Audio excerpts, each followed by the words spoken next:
Hey there, gamers. Welcome back to Cryptic Gaming. I hope you've been having a wonderful week. So we're going to be doing Cryptic Late Night Live. So, first time I've actually ran a late night live like this, and I think I'm going to tie into our chat here. Give me just a second here. I don't know how many people actually show up here. It being a Friday night, I think most people have gone to bed at this point. But if not, definitely step in, say hi, load up in the game and join me in game, guys. We're going to do a little grinding here. It is double guildmark weekend, and I am going to be hitting the Wolven Hall fort, among other things. But that's what my focus is going to be right here. Let me get situated. I'm over here on my PlayStation. I just come off the Xbox. It's going to take a minute. Get all this stuff synced up.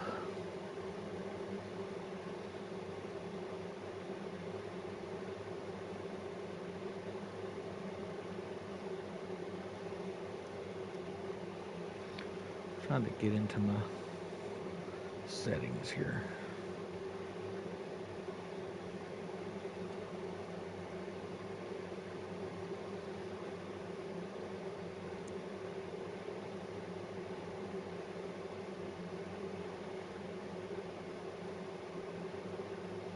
Alrighty.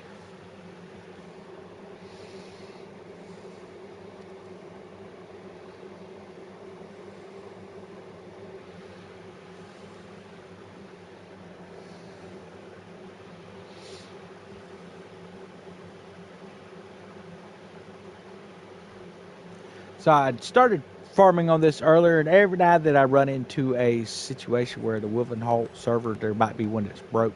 When that happens, all you got to do is back out of the game, go into Tier 1, jump back into Tier 2, and look and see how many minutes was left on that particular battle. If there was 5 or 6 minutes, give it that long and then join in, and the server should reset if you do happen to get placed back in that server. So it's not been a real big issue, but it does happen at times. So one of the things I've switched into here is I have switched into my Reaper ship. This is my favorite schooner build. Got a couple. This one here is probably my favorite. We'll go over ahead and show this build here real quick for those who are new to the channel. So we have Divine Thunder on the front using the firepower and double amplified electric perks on here as well. Then of course Bombard 5 on the sides and the rear. We're using those double shock with a siege perk and second storm. And using that siege perk really does help when you're dealing with forts and things like that. Again, shock, double shock with siege. That's on the rear. And then of course on the center we're running the Roaring Meg, which has that firepower with double siege. And armor, Ouroboros, you can run whatever you want. That's what I'd run, just in case you sink. It happens sometimes.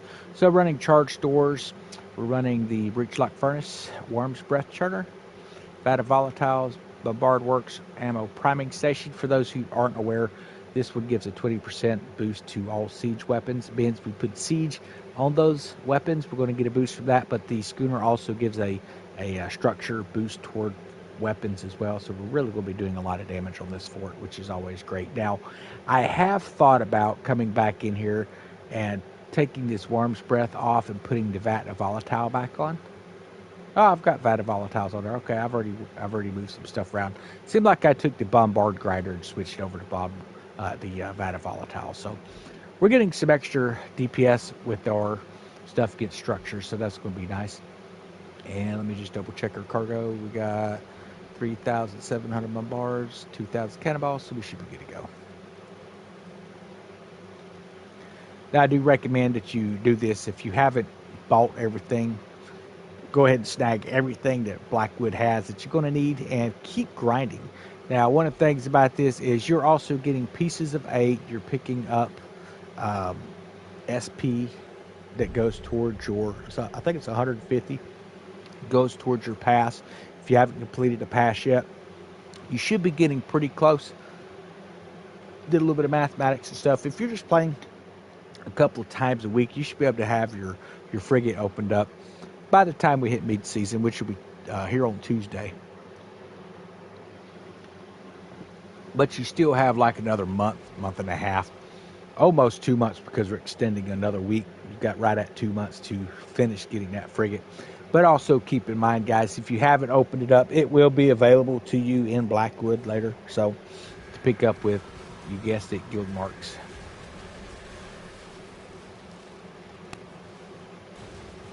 Okay, so let's see where we're at here. Looks like everything looks good. South weapons are down.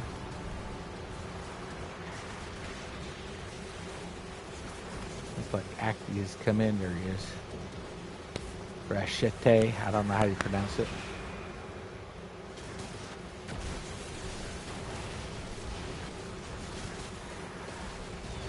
He's always so important.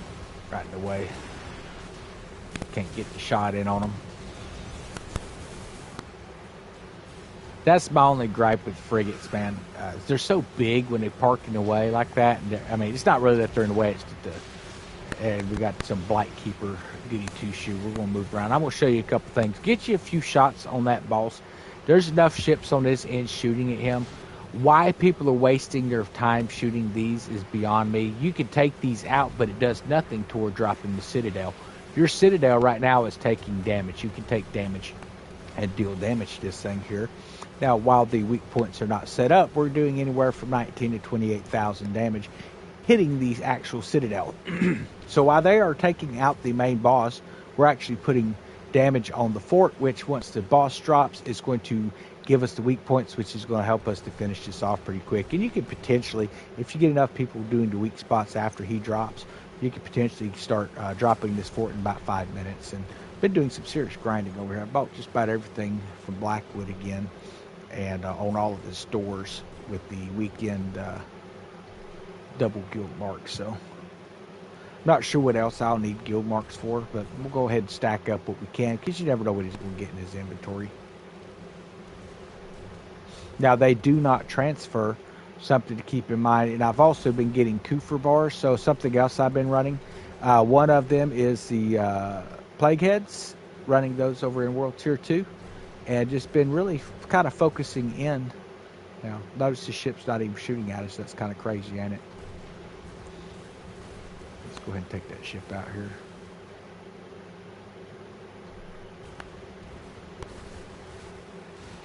But getting those Lepic 3s, just continuing to grind out for that Plague Dust. I don't know how much we're going to want. I do know with the new armor types and weapon types, we're going to need some. How much, I don't know. When you look at how much deep iron was needed for these large ships, it was insane. Why we needed that much deep iron is beyond me. But they had quite a bit. So we're going to get up as much of that Plague Dust as we can, and just hope that we got enough resources to finish things off. So as you can see, you get people that are kind of helping finish the fort on. Looks like we still got some guys finishing on Ashti up there, or Acti, I don't know how you pronounce his name, guys. But if you see his health stop moving, you're going to want to pull off of this and go over there and help finish him off, because it looks like it's still moving pretty decent. So you don't want to finish the fort before he's done. Now, it's not going to be anytime soon that we get this fort finished. I'm not exactly sure why sometimes you can see the fort health and other times you can't, but that is just one of the things that you'll notice on the game here. So I was also running a lot of hostile takeovers, PvP and solo, whatever you can get your double guild marks on that. You don't get a whole lot, but you do get some. But it was a great way to really kind of grab. Hey, what's up there, Charlie? It's also a really good way to take and snag some extra points and some stuff too. So it's getting the guild marks, it's getting some SP, and just have good fun with that stuff.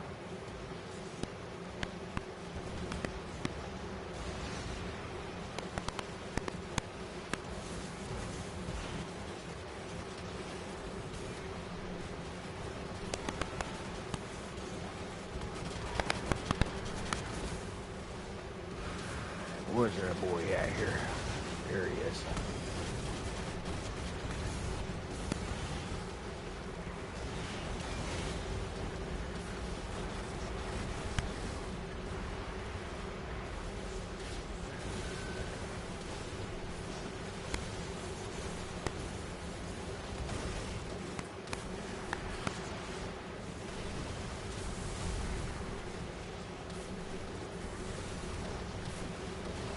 take him out. We'll see where our fort's sitting.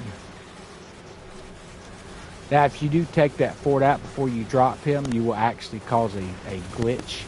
So just be careful when you're doing that, especially if you're traveling with a group of schooners or patties and you really start to focus in. It doesn't take long to drop the fort down, even while your guys are taking on this dude. That's typically why you'll run into a fault. Yeah, so we ended up with about half. We're just right around half, so we could have actually continued to hit him a little bit. But now, the trick to this is weak spots work good, but you don't have to just hit weak spots. We're trying to get our materials here. All right. You don't have to aim just for weak spots while they do the most damage. If you end up in a situation where you just got too much commotion, you can move around to any side of the fort. Again, if you can hit a weak spot, get the shot in on it. Come on, buddy. There we go.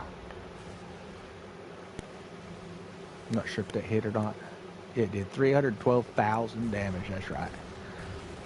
Like I say, I really enjoy this ship. I like my frigate too, but for damage, it's just really hard to beat this schooner. So I'm have a lot of high hopes, I should say, for this sloop of war.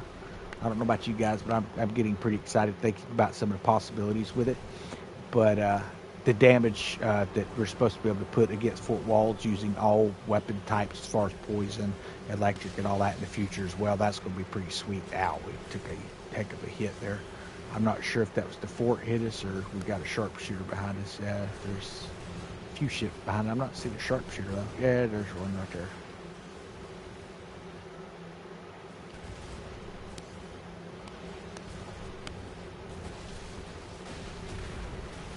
There we go. Make sure you take out some ships too. I seem to get deep plate this way, otherwise I just end up with deep iron, and I like to get at least one plate if I can.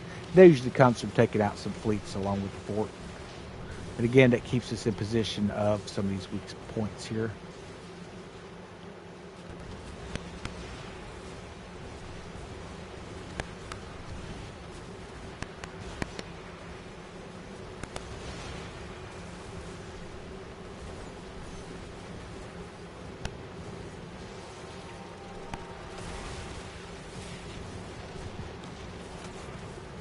Oh, I can't see. I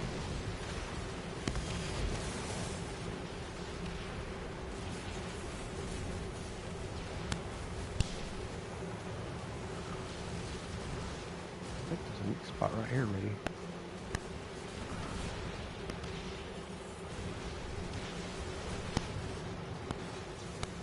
Hadn't really intended to do a stream tonight, but I was sitting here playing. I said, you know what? I think I'll just jump in here and do a little stream and have a little fun, maybe get some people to join up. But if you're looking to team up, play, I think it was Savage that asked about playing. Add me on your game, guys, and join me in game tonight, man. I'll ask after you join up, you will want to keep monitoring your videos so you can kind of see what we're doing here, because I'm not in Discord chat right now.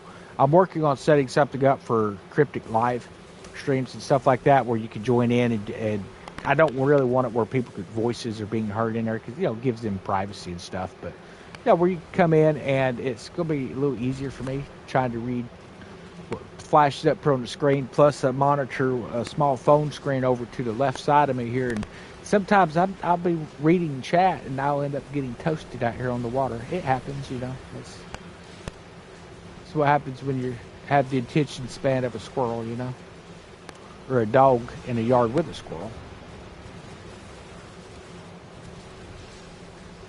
The keep is almost down. So we are officially about 10 minutes into it. A little longer than I like it to go, but we're not too far into having this thing done. It'll drop pretty quick once we get some more weak spots here. And that one was just a little soon. That one hit for 106, which is okay, but it definitely wasn't the 300 I like to hit for. 300,000, I should say.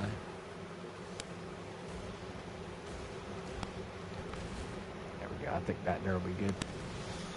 Assuming it doesn't bottom out. Oh, it Don't hit it. Okay.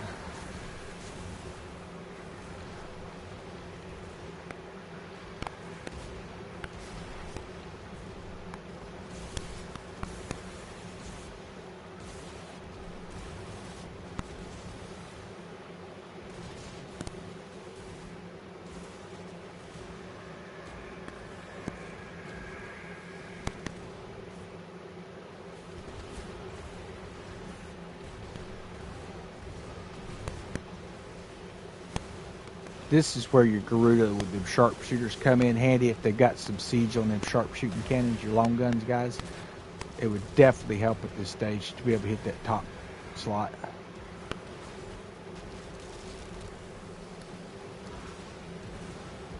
I've thought about making me a Garuda siege weapon, or a siege ship, but I don't know.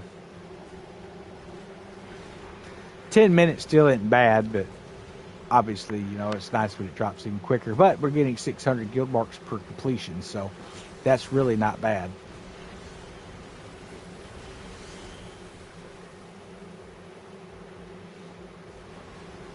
All right, let's see what we got in our box here. Fingers crossed for some iron plate. Aha, we got an iron plate. 5 deep iron and 1 plate, so that's the equivalent of getting 10 if you're not, and an extra masterwork kit. And I'm just stacking that stuff up. I don't know if we're going to need it for the Corvette in Season 4. I get asked that a lot. I've been seeing your questions there, Greer. Season 4, man. If someone told you Season 3, I don't know. I can't remember if you were the guy who was asking about it being Season 3. It was never supposed to be Season 3 for the Corvette. At least not that I had ever heard. How's it going there, Ian? As far as I know, it's always been Season 4 for the Corvette and the Hunter's Dow, I believe it's called. So that's going to be kind of part of that Season 4 deal. Season 3, it did not give us until here recently. Well, even then, that's kind of some information I've gotten through the pipe. But the Season 3 ship, what it's going to be, the Sloop of War poison ship, that's going to be pretty awesome. Not a lot of people have that information or are able to share that information yet. That's one of the great things about being part of some pretty nice groups. Let's move some of this mess over here. Oh, so something else I was doing is I've been grabbing as a way to kind of augment the forts that are being kind of quirky here. One of the things I have been doing also is I'll go into, you can do it tier 1 or tier 2, it's totally up to you guys. But whenever you're running these takeover events, whether it's hostile takeovers, PvP, or your solos, it doesn't matter, you get the double guild boxes and things like that. And I've just been stacking those up and opening them up, and I've been getting anywhere between 50 to 80 helm materials from each one of them. It doesn't take long to run these things. You get, of course, your double guild marks, you're getting SP as well, and completing your smuggler marks so you can get some more of those. We've got, you know, I think I'm going to buy another cannon. Let's see what we got here. I don't really care about having the buoy locker blueprint. I mean, I don't really use it. I've got several of them already, plus I'm buying a few of them just so to offset it. So I think we'll go ahead and keep buying these Thunder Dragon cannons. So just keep stacking these up in my warehouse is kind of what I'm doing. All right, now I don't guess we really need to go back to shore for anything. I mean, everything's upgraded. It needs to be upgraded. Don't need no torpedoes. I guess that's a double negative.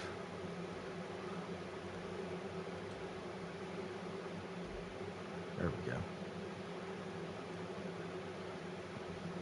That looks like bad luck. Let's go ahead and get rid of one of those. There we go.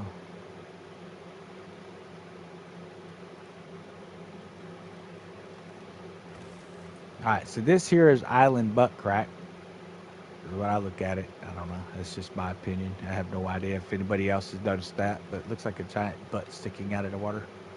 Maybe even had a little feces down here, but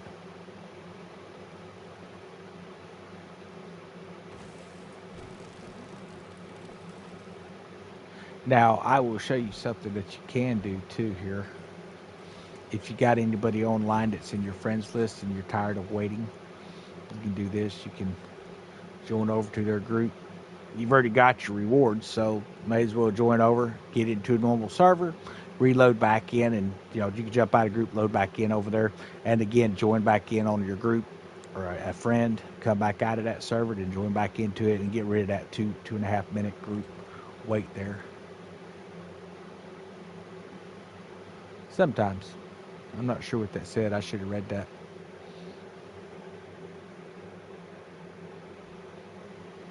Something about a server or something. I don't know. Oh, somehow or another we ended up in World Tier 1. Oh, he must have been in Tier 1. I don't know.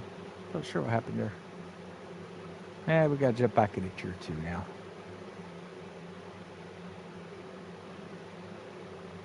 Maybe don't do that. I'd been doing that off and on all night, but apparently I just made it fault out. I don't know if that was me or them. I don't know.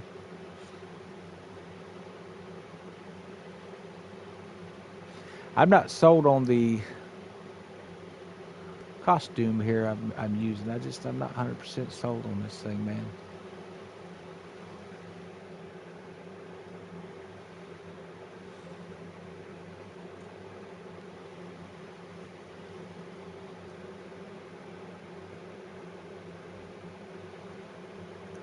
I'd like to see where we could have used our own materials and stuff that we get from these areas and actually build our own costume rather than, earning just certain type of cosmetics and stuff. I think it could have been cool, like earn motifs and stuff. Kind of how you do in like ESO, ASO, and some of those other games. That would be pretty cool, I think, in my opinion. But, maybe that's something they could look into later. I know that they're wanting to expand once they get this Faction Wars coming in. Like I said last night in the video, it sounds like that's going to be coming probably sooner than later, so that's something to keep an eye on, guys. But hopefully we'll know more come Tuesday. I'm hoping to see the new roadmap come Tuesday. We don't know for sure that's going to happen, but it would make sense for it to hit mid-season. As far as the roadmap, now, the Faction Wars was supposed to hit mid-season, and they said it would be delayed, so I'm kind of guessing that the rumors that it coming next week are probably just rumors, but we'll have to wait and see, guys.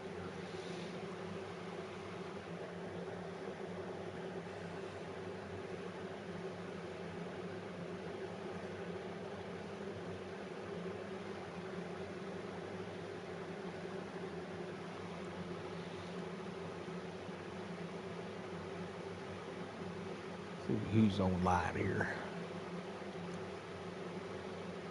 Doesn't look like anybody's on in Branded Souls tonight. I must have missed all the fun earlier. Heck, my butt didn't get up till kind of late.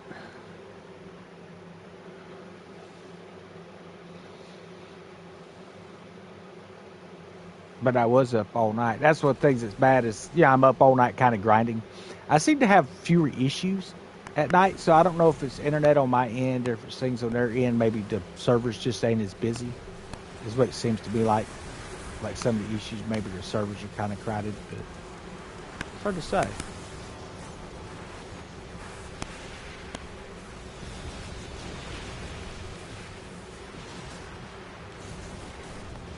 Alright, so again, we are going to go ahead and start hammering on this fort quite a bit more than we did last time. So I did not want to have to do another 10-minute grind over here. We may end up switching over to something else, but there just wasn't a lot of people hitting the fort. Looked like there's a few schooners coming down the other side, so maybe we're tiered up in the right kind of group here. Looks like Ostrich is joined up, so he may be over here somewhere.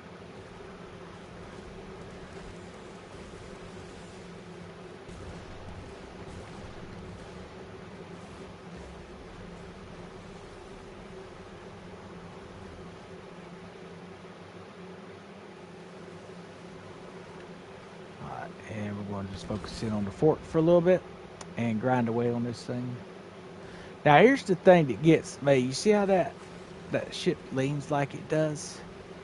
Now we could turn the ship around into the wind and it'd be sitting the exact same way and it'll lean the other way. So I don't really know much about ships or anything like that, but Man, you'll be coming in and that ship will just lean like crazy and you'll almost be aimed right straight at the water. So you almost got to be able to kick them around real quick. Now, when it does that hard tilt when you're using your frigate, man, it can be kind of a little bit of a pain because they don't really turn as quickly as these things do.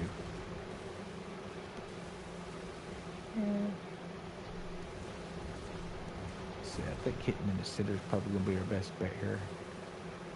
And of course,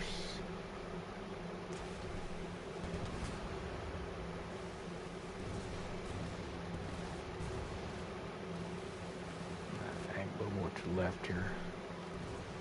We want to hit it for the 24s. I don't really care about hitting it for 8s. There we go. There's our 25s, right where the weak spot's going to be at.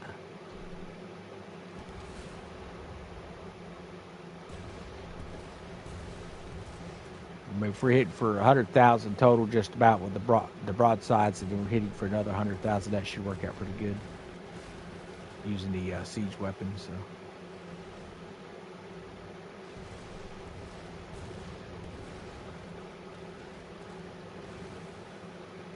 I remember when that Fury perk used to like pop about every third or fourth shot, man. It was pretty sweet. You get like 4 or 5 in a row where it would kick in and be putting about 48,000 damage out on this thing. So I'm hoping that they'll take and do some changes on it as far as just bringing that back in.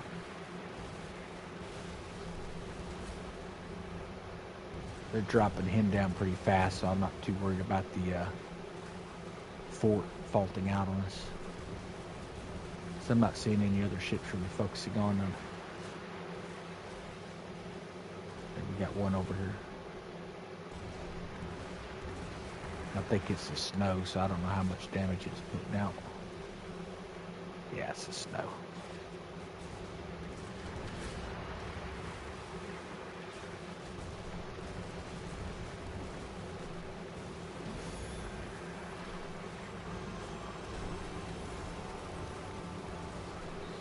Wow, we really didn't do much damage at all, did we?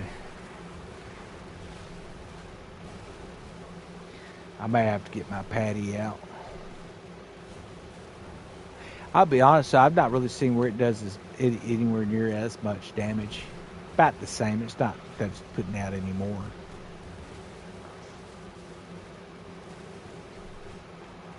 There's actually a couple furnitures I could probably add back on here and switch some of that stuff out, get rid of the lightning damage charge on the electric stuff, and focus a little bit more on siege. So I may look into that. Cosmetics a black flag? Yeah, that would be cool, wouldn't it? I mean, I don't see why they couldn't. They did give us the Assassin's Creed emblem on a convoy here a while back. There's a lot of stuff I like to see with cosmetics done. Not necessarily cosmetics for a ship. They got so many things for that, and it's cool that they got a lot of options because, you know, keep ships from all looking the same. But I'm kind of a creature of habit, and I've been using these red sails since last year. I've also got another build I use with the black and gold set that I like to use, but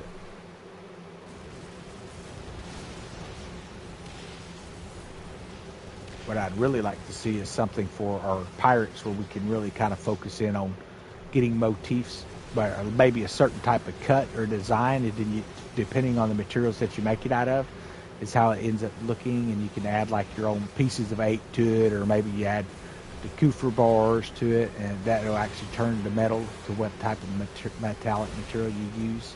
I think that'd be kind of cool, but I don't know if it'll ever happen. That's just stealing away from the ESO stuff, all the crafting motifs that they used to have.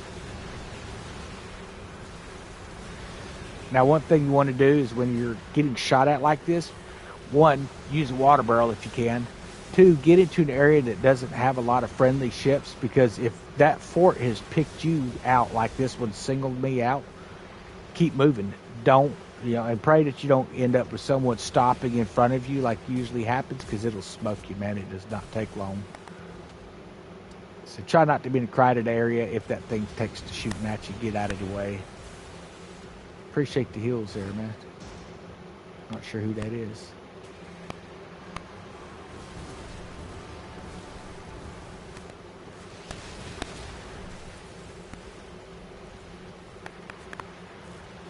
Something took out our sail. There's something. There we go.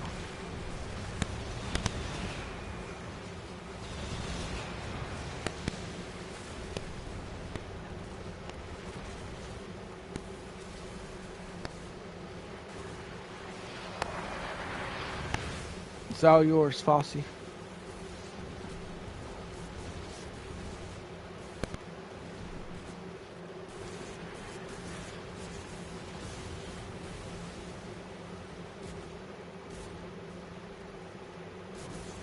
So always make sure you come back over here and pick up your 8s from the shots you took at the Commodore.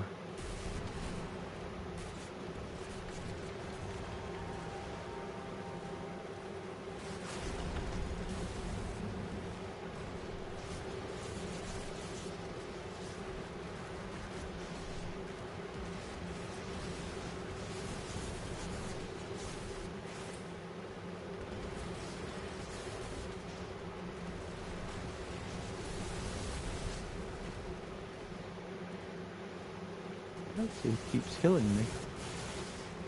Not sure.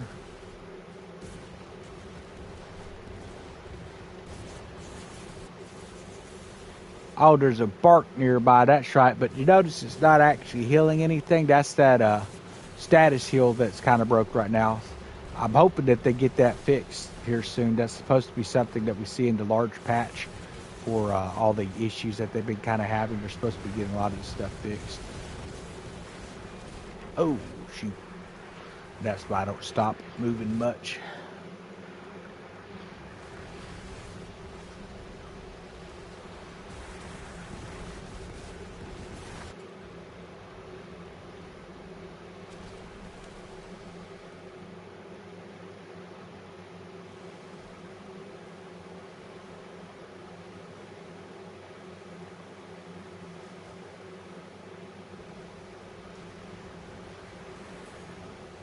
Now, something else they're talking about doing is completely getting rid of that crap where it jettisons anything out of your cargo.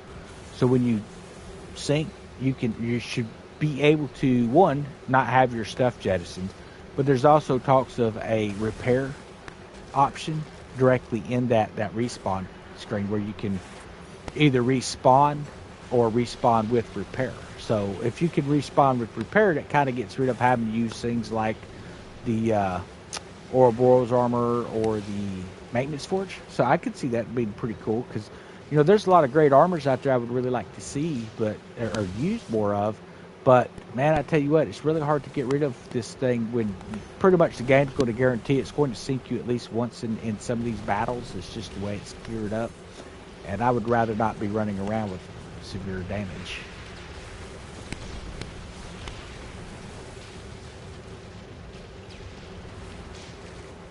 Now you can see most of the weak spots did not get taken out on that front side.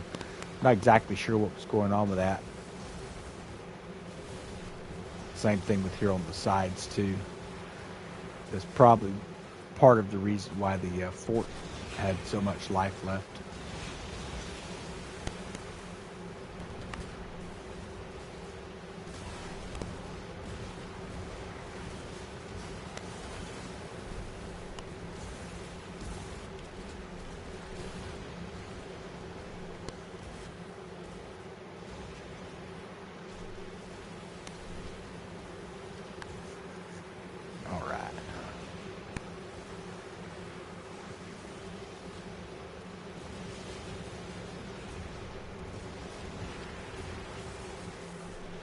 Yeah, looks like we're looking at 10 and 11 minute rounds. So that's not too bad. I mean, you're not going to pull 600 guild marks off anything else, except for maybe, good luck getting one. What are they called? Cutthroat cargoes. You pull like anywhere from 1,000 to 1,200 guild marks off one of those right now if you can pick one up during the double weekend here, because they pay anywhere between 500 to 600 guild marks anyway out of it, and that's a really good way to get you a real quick boost. But I mean, like I say, for 600 you just come in, pop around the fort a little bit, you're getting all the materials you need. It's not too bad. We do get these chests that allow you to get like top deck weapons and stuff, So you might end up drawing a little pick 3 or something that you could take and salvage if you wanted to get that materials.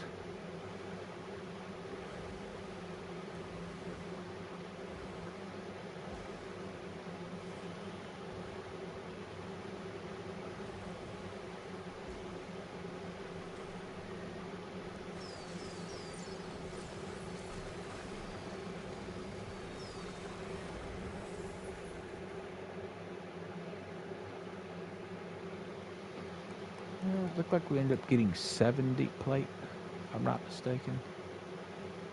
Or deep iron. I don't think we got any actual plates this time. No.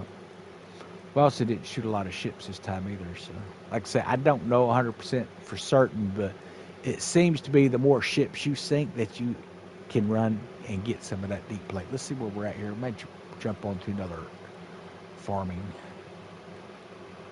item here. See, we got 69 and 7. Yeah, we're going to grind out a little bit more of that out, I think.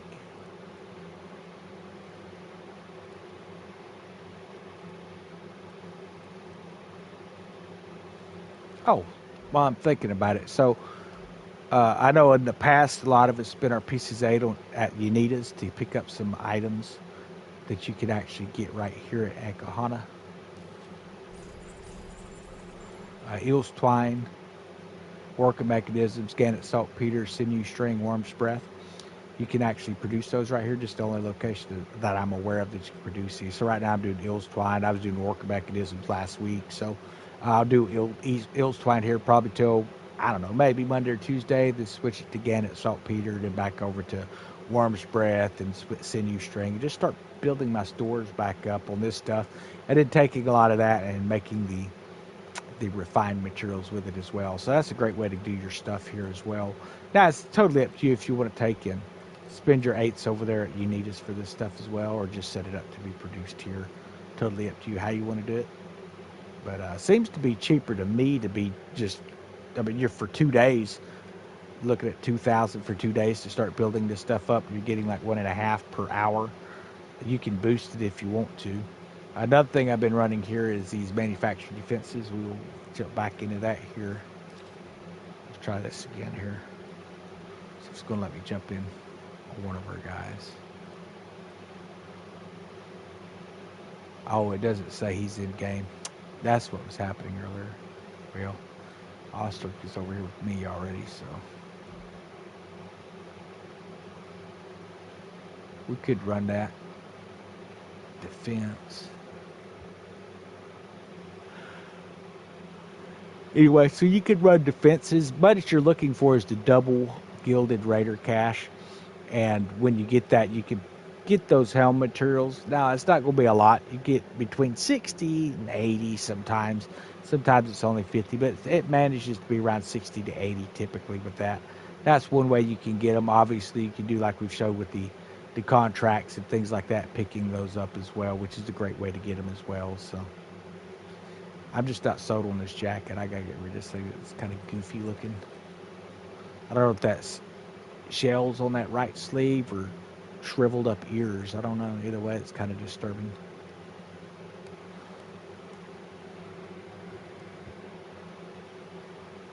And 42 seconds left on this.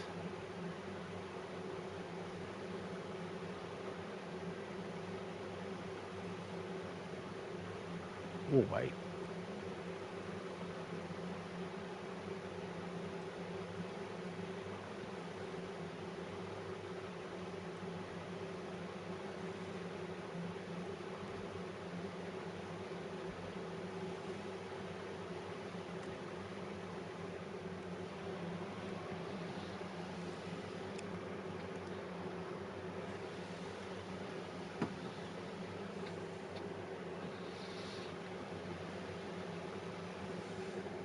There it is. That's a pretty long cooldown after that fort, so I don't know exactly why it takes that long. I'm sure there's some kind of a actual reason. It's not just some random amount of time, I'm sure. So probably has something to do with allowing servers to decongest. I have no idea. Searching for servers maybe, so you don't always get kicked out. leaving out of it.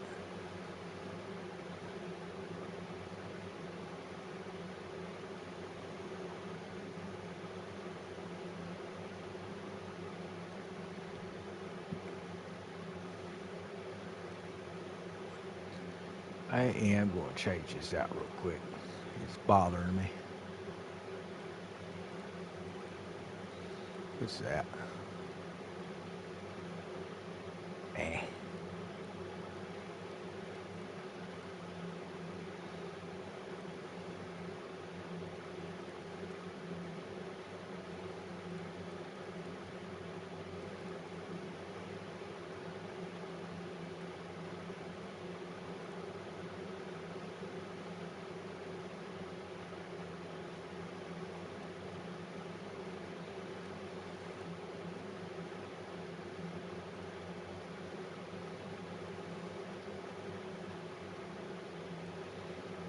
I don't know. I'm just not sold on some of these belts either. I mean, some of them are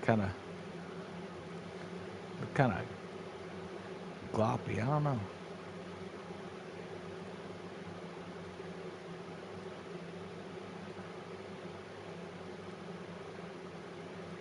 Let's see what we got for sale over here. We might find something we haven't purchased yet. It looks good. And just this little dagger. Nope.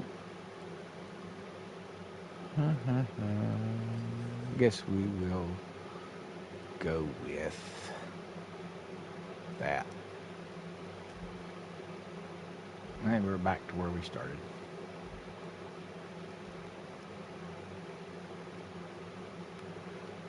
All right.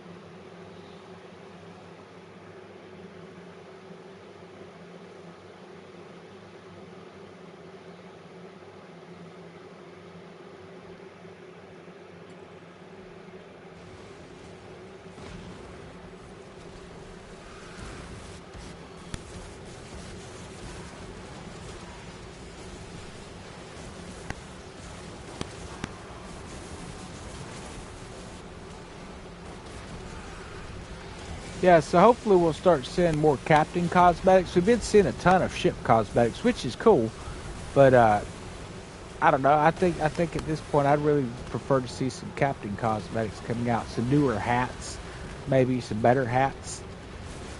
I've not noticed a whole lot of hats that's just really been awe-inspiring yet. So hopefully we can see some new hats coming in here soon. Again, I'm going to be ignoring the cannons here. I'm just going to come and shoot the rest of the fort here.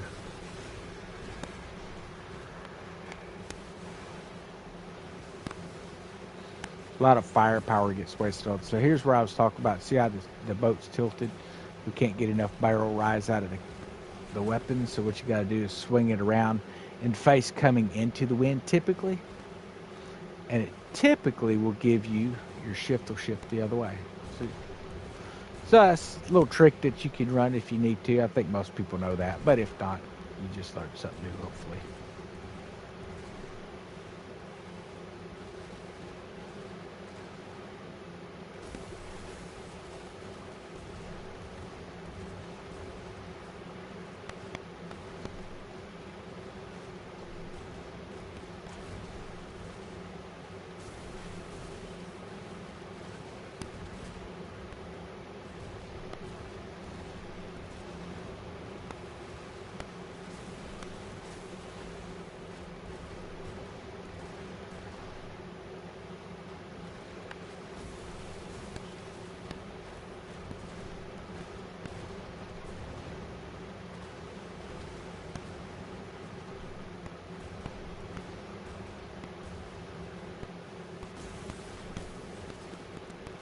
Yeah, I've been kind of looking at some of the lineups of some of the games that are still left out for the year, you know.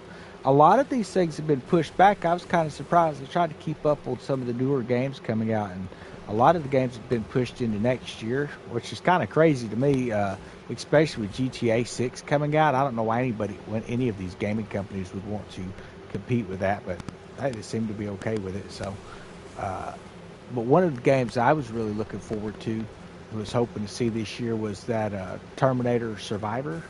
It's like a survivor's game where you come in and you're the last, obviously the last of the human race, and you have to rebuild civilization and fight against Skynet and all. And that really seemed like it was going to be a really cool looking game to me. I could be wrong, but it seemed like a pretty cool little game. If you like survivor games and stuff, most of them are zombies.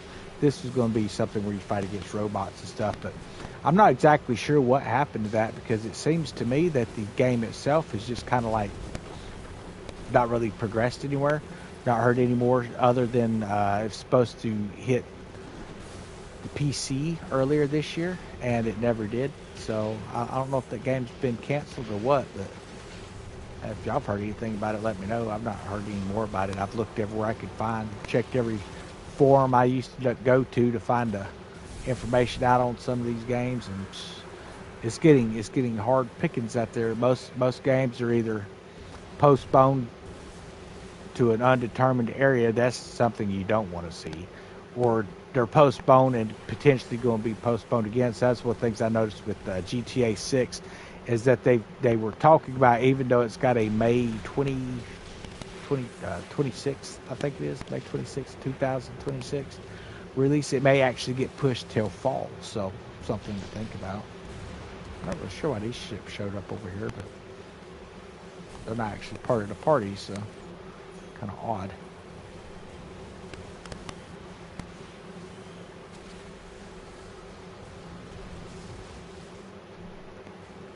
Yeah, no, he's immune. He wasn't immune from them torpedoes, though, was he?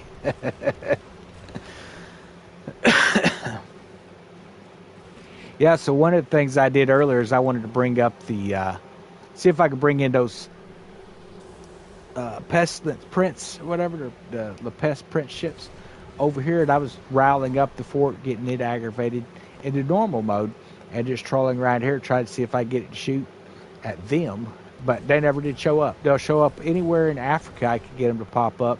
Most of the time, all you're going to see is a generalist, and you're not going to see one actual print ships with the smoke. So, and it's only the ones with the smoke that'll drop the weapon that you can take and salvage. So, hit La Peste a few times.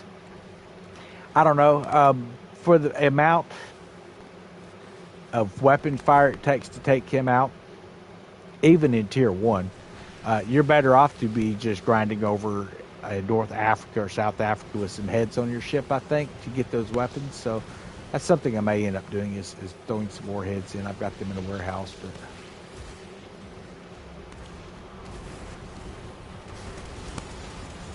we'll never shoot high enough here. We've got to get turned around into the wind.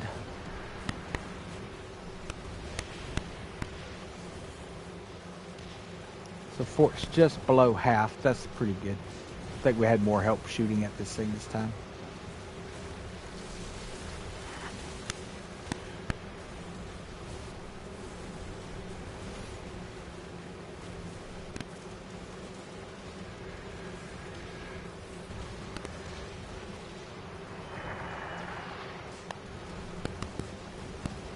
Pretty sure we're not hitting the fort, we're hitting gun. Yeah, we're smacking the gun.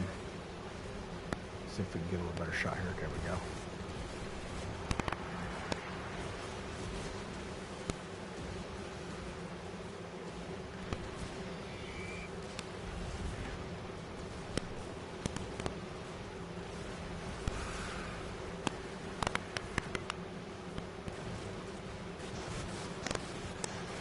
Now, something to keep in mind, if you spend a lot of time crowding frigates, chances are you're going to get shot, because when they're sitting parked like that, or even traveling at half sail, keep in mind they have a high aggro coming in that's going to draw the base or the fort's fire, or any of the ship's fire as well.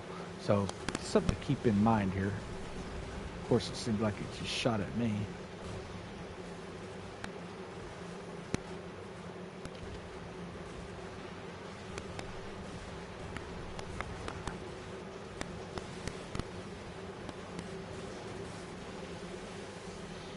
definitely not getting around these frigates.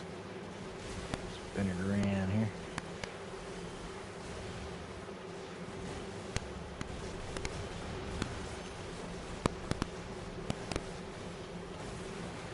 Yeah, I can shoot too, buddy. Launching the crap out of them torpedoes. I wish my torpedoes launched that fast from the front of a ship. Shoot.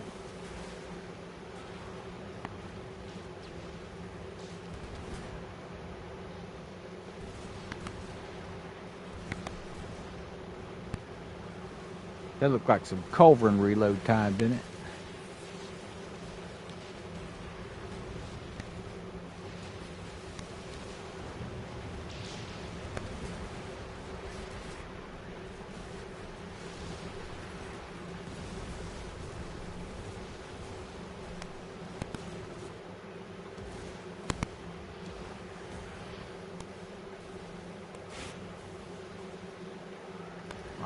Get up around this stuff here. One turning and pulling around in front of you. Port is dropped.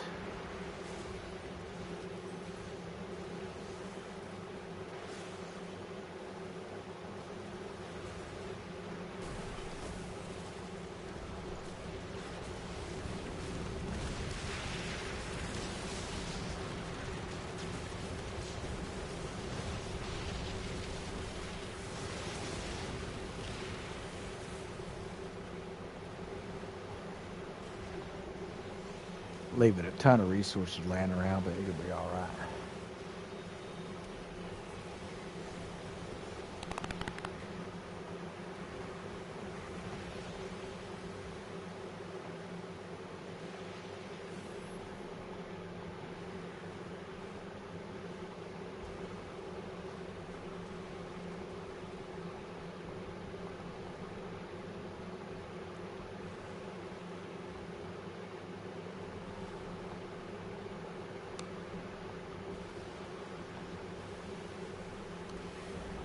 Yeah, so there's some rumor going around in regards to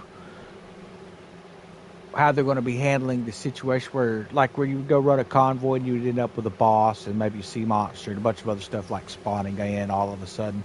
It's been driving a lot of people nuts. If you're traveling in large groups, it's not a big deal. But obviously, if you're solo playing, it can get frustrating sometimes.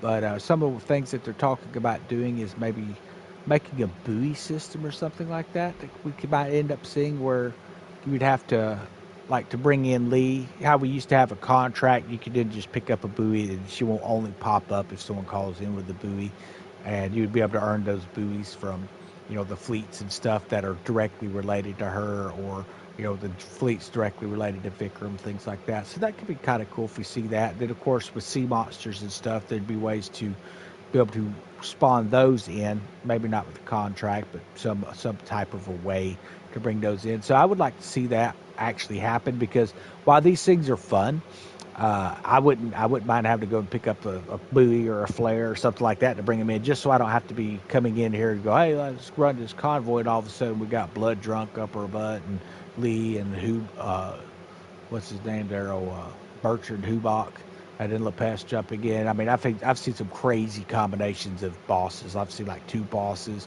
with the other sea monsters and stuff just jump in and pile. You got 4 or 5 events running at one time. It's just really frustrating. So it'd be kind of cool to see what they end up coming up with that. Now, to begin with, I wasn't loving the idea as far as like if it's buoys or something, but I don't know. The more I think about it, that might be the route to go if they decide to go with that. All right, we got us some iron plating there too. So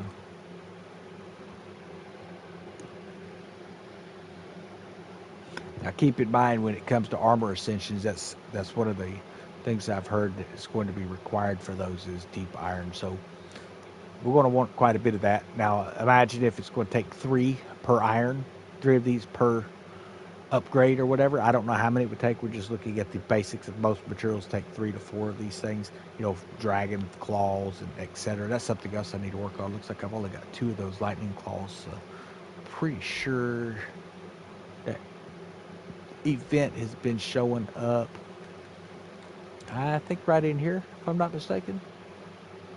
I'm about to jump over there and check it out, see what we got here. That's Opwelling, Serpent's Wrath. Yeah, it seems like it's been happening over here in the open sea, so that might be something I'll look into. There may actually be a contract for it over here. Go double check that.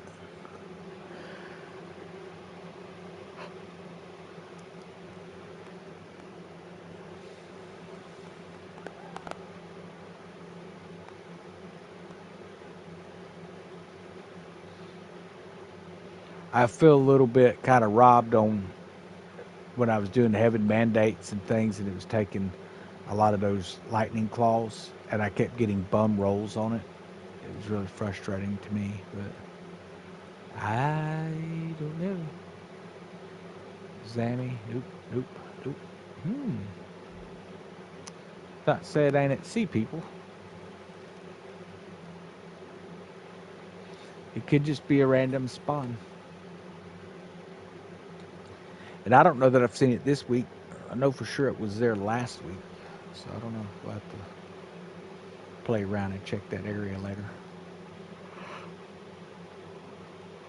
Oh well.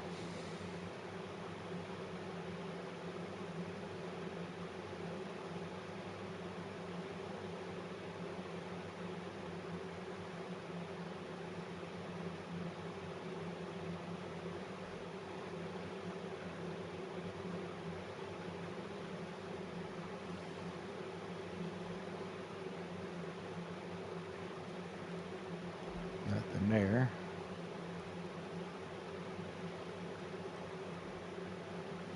Let's see. The story, nope, nope. May not be in the game at the moment. I don't know.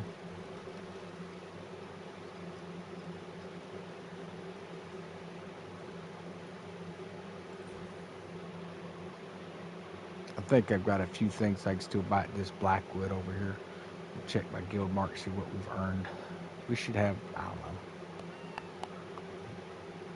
around 8,000 now, something like that. We're kind of grinding at it for a while. Yeah, 9,000, that's not bad. I may, let's see, I might go ahead and get another Hero Guard. Pick one of those up. I don't care about that Royal Sentinel. I've got a few of them. It's just not a big favorite. Get a Roaring Meg as well. We'll get got plenty of Storm Vigils. I've got blueprints for most of this stuff. Don't have a blueprint for Booty Locker, but I could always pick one up in the Pinnacle store. Don't care about Carronades. Don't care about the Infernal Maw. Dahaka's okay. I've got plenty of those. In fact, I'm pretty sure I've got the blueprint for that. Yeah, so most of the stuff you could actually get the blueprints for from Unita or the Pinnacle store right now. So make sure that you pick it up there instead. Some of it will be over at the Sea People and all that kind of mess. So yeah, it looks like I'm pretty good. So we'll be just stacking. It looks like we'll be stacking some more guild points. This will give us something for when we have our release next week. But one of the things that kind of sucks, I haven't really been grinding too much for guild marks here lately because the stores are all 7-day rotations. Now, hopefully that changes back on that other store where we could actually get, a deal where we're going to be able to come in here and pick that stuff up every hour. But that's not been the case the last couple of weeks. So we'll just have to wait and see what they end up doing. I think we've lost a player who teamed up on us. I guess he got kind of tired of running that mission over. Let us switch our ship out. We're going to go do some pestilence farming here. Where you at? Oop. There it is.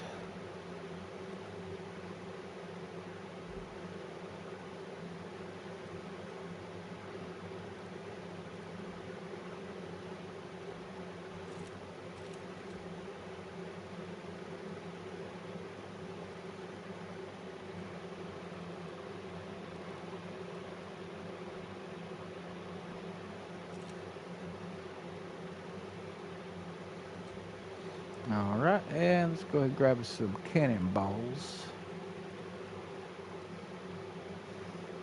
I'm not going to pull from my storage. We'll just buy some over here.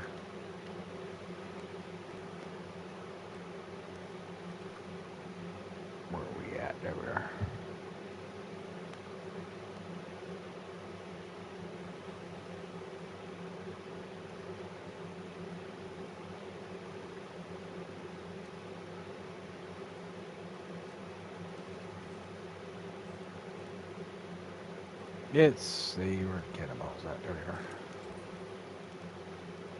Okay, then I need to grab some heads out of cargo.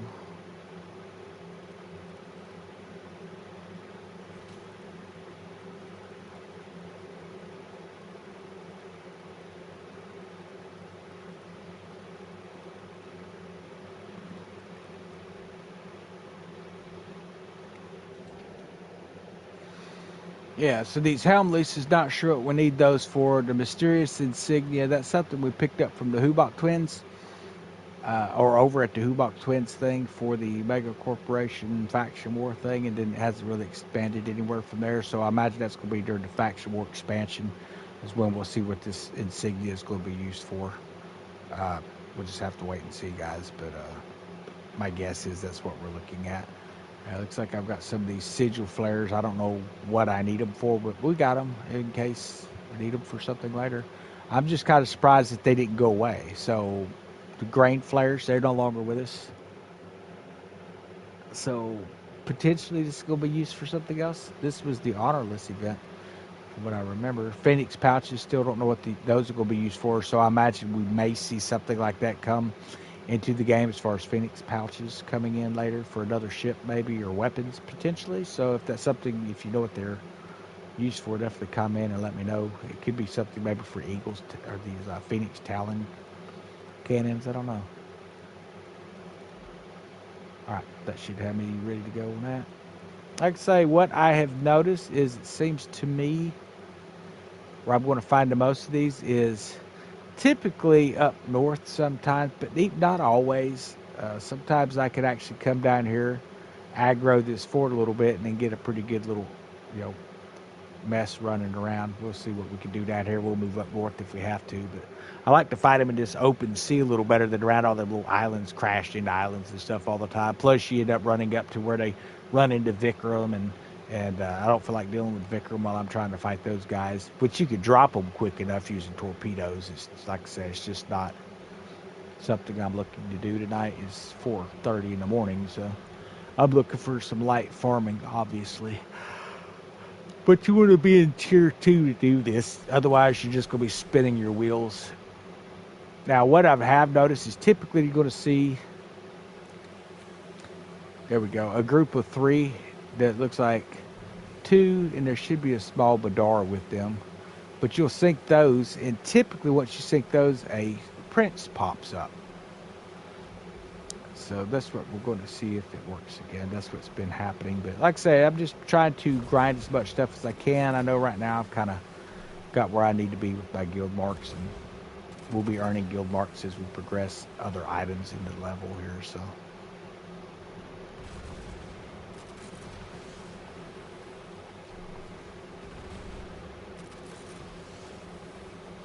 just wasting torpedoes. I wasn't even in range.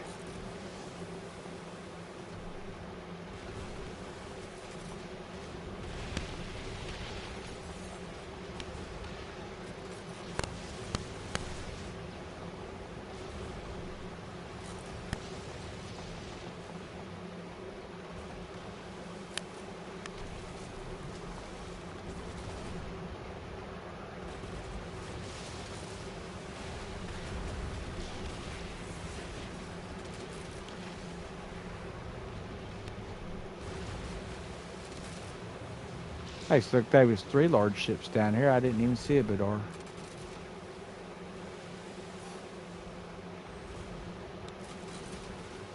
Usually when it comes up, starts talking smack, right after he shows up is when you're going to see a prince. So hopefully soon.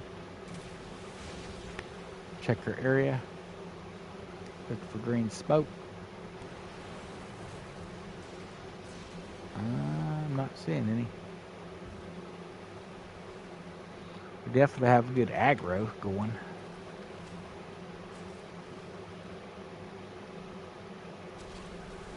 Pop that fort down there to wake them up.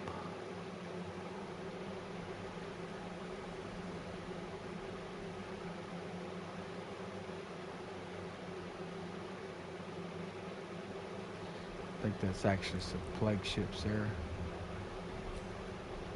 Oh, campaigning bombers.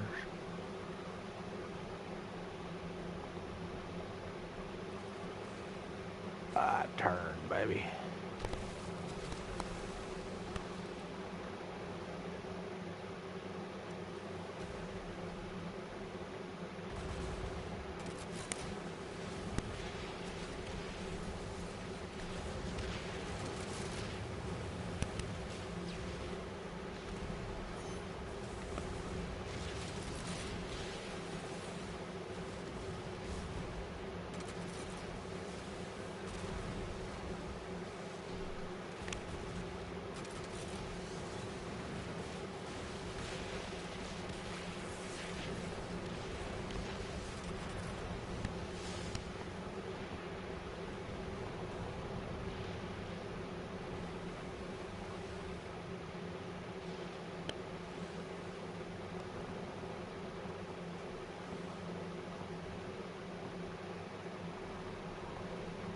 Like a plague generalist coming behind us. We'll go ahead and keep shooting him while we're coming down here into the fort and see what we can aggro up.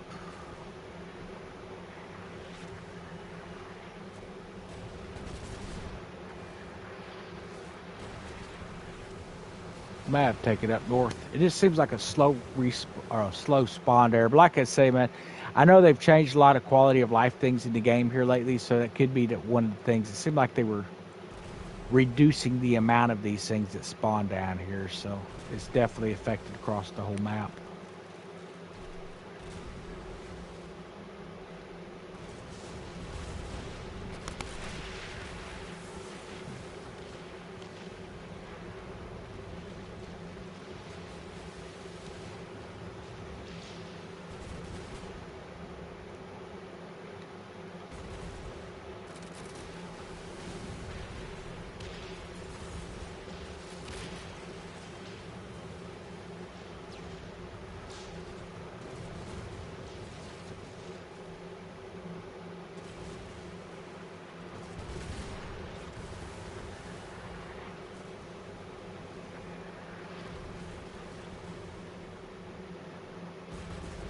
Pretty sure that's a player.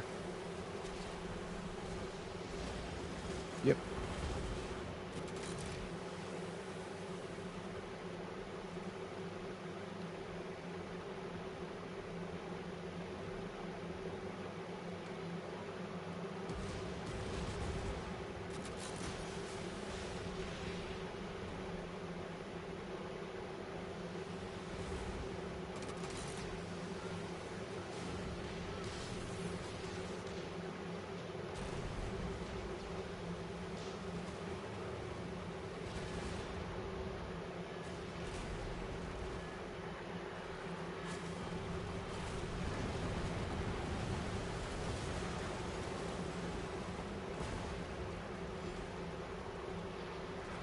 Turn, baby. Go, go, go.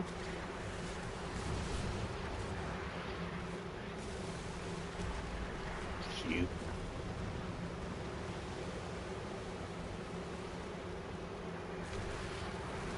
I'll tell you what, the turning on this ship is just crazy. Now, there's a couple of armors that are coming out next season. I'm definitely looking forward to, because they're supposed to help with this turn rating. Turn radius on this thing. Well, all ships, but this would be a big help, obviously. I won't kick this plunder in to see if this will help us bring in some plague ships. I see some generalists. I'm not seeing anything trailing smoke yet. Just wait and see what we can spawn here. Like I say, used to fill this whole bay up. We'll see if it'll work.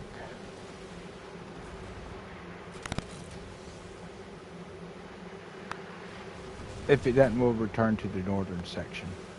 It's just a little slower.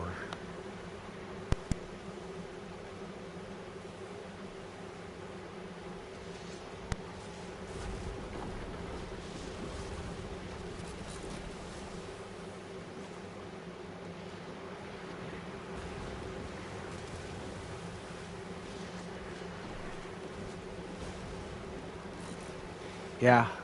I like how they talked about balancing, but you got little bitty ships like that almost single-shotting these things, man. It's just insane to me. The shell shock perk on tier 2 is insane too. But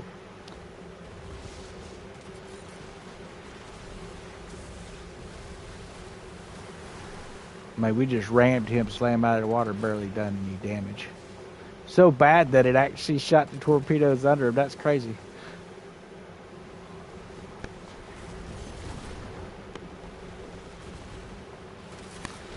Crap, hit the freaking wall again. Alright, I'm going to move out here because I'm not seeing anything with any smoke on it. This is a waste of time down here.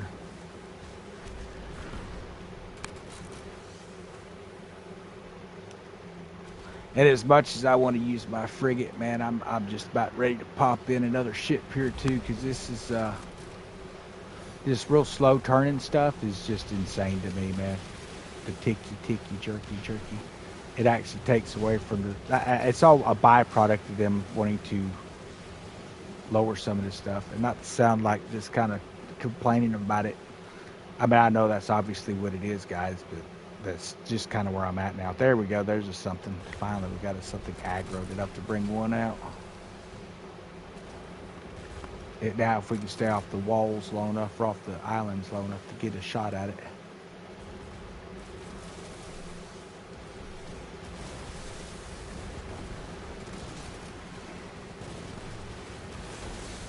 Keep in mind,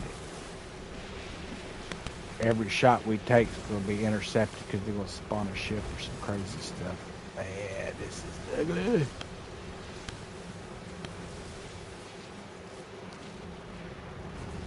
we go.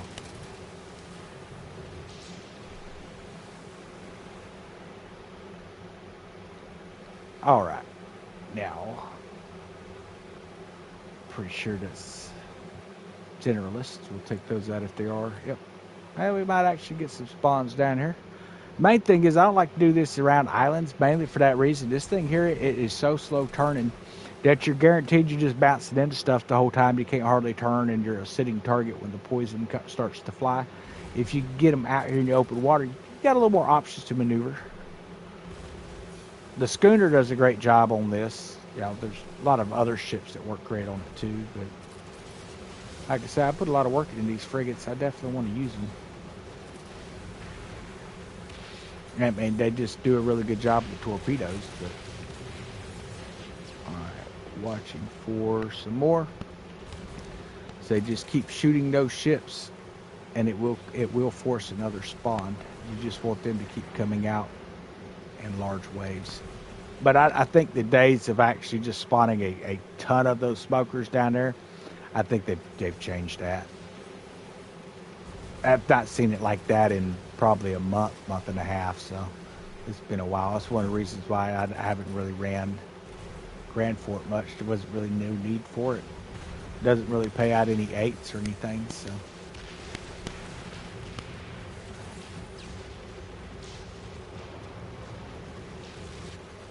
Turning around here. We're just going to chase this north. Let's see what kind of stuff we run into. And what we can actually. Let's hit that fast travel over here. We're just going to fast travel north.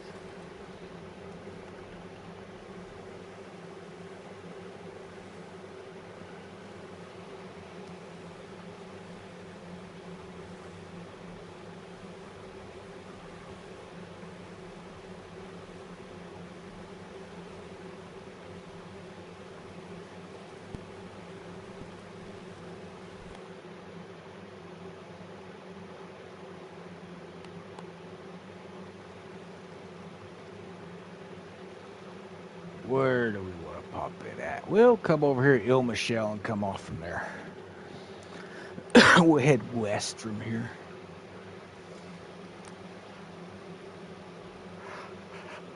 And we may end up taking Vicar. I'm going to hit the head, then we'll go do that. Be right back.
Yeah, so typically when I'm grinding this stuff out, though, what I'm usually doing is I'll run like maybe 20 minutes of this, and then I'll jump back over, do a few forts, and come back over. I try not to run one thing too long because I don't want it to essentially get where you kind of you'll burn out and burn on any one element. But you grinded the same stuff enough, and you start to run into where certain aspects of the game don't quite work right, like some of the forts that we're dealing with. It kind of cuts some of your options down. You just got to kind of learn to adjust.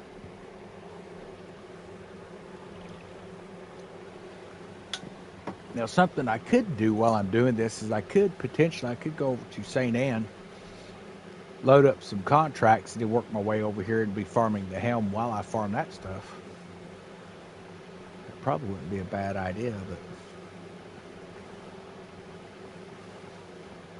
some warehouse taking on. That's what's taking up so much weight.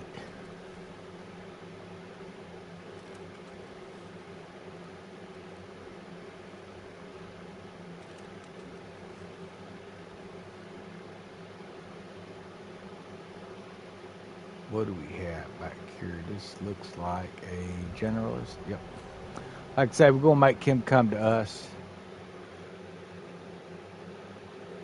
That's a Vikram over there.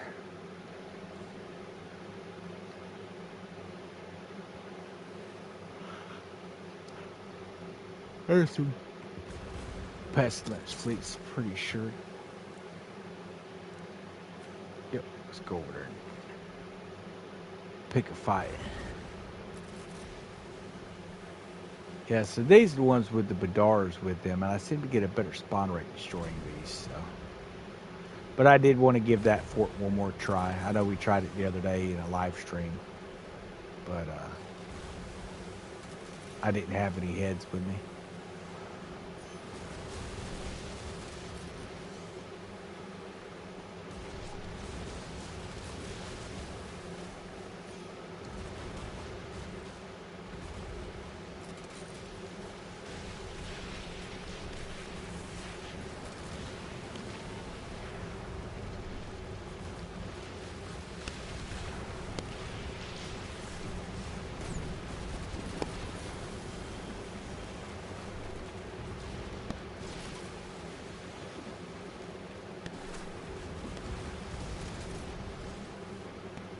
Not exactly sure what was just breathing fire down our neck.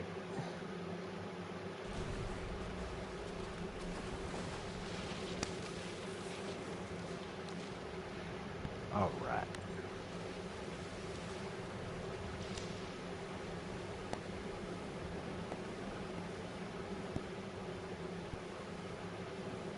So looking for that green flare.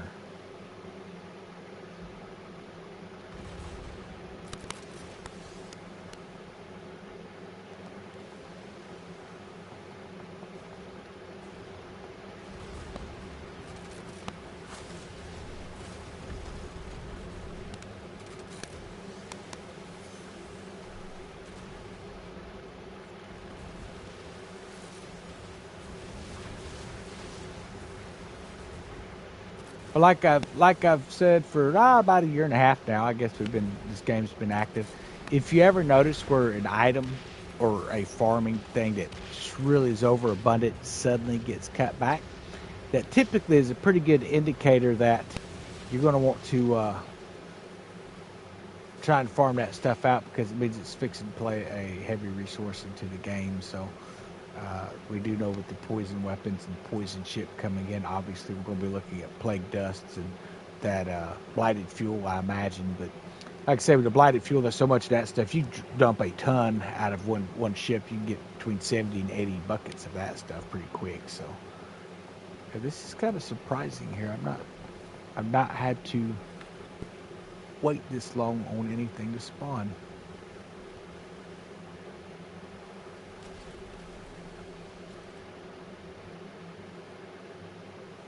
Well, we've reached the northern boundary. Let's shoot south. Whatever you do, don't get caught up mixed around down in there in them little islands and stuff. Chase those small ships, because it's not going to help you at all. It's just going to get y'all screwed up, especially if you're a frigate.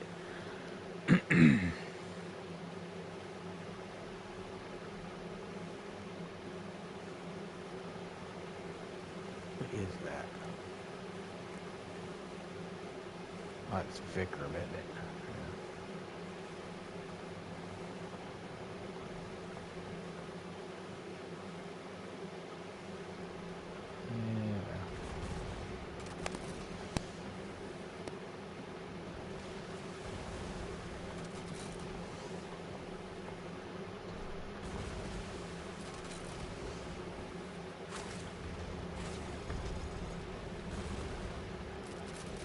Oh, what a miss.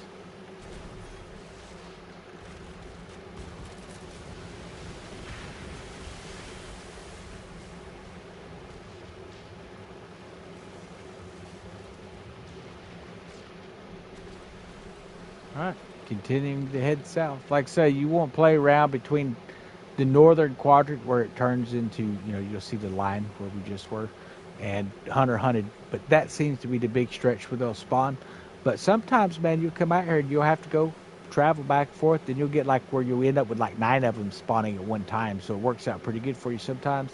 Other times it takes a little bit. So you just got to kind of keep at it.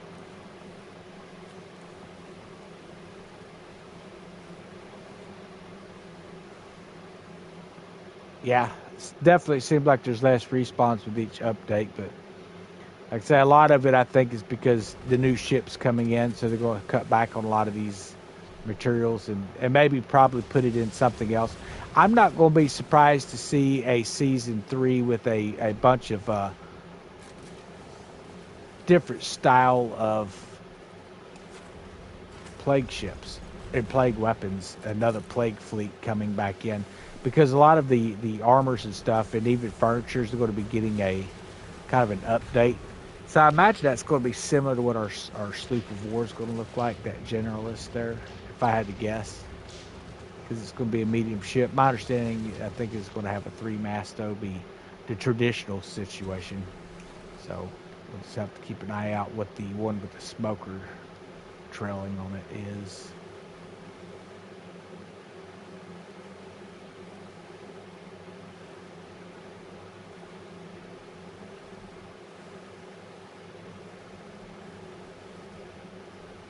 So I think the more folks you have running with the smoke also, or your heads and stuff aggroing, it tends to call these things in a little better sometimes, but it's just not quite what it used to be. We might have to go back to tier 1 and it gets about 20 more heads. Start maybe carry 50 heads and see what that does. I don't know. I don't think it really causes them to aggro anymore, though. As far as like a higher number of heads like it used to, it's a little different setup, it seems like, than it was last year from the pest.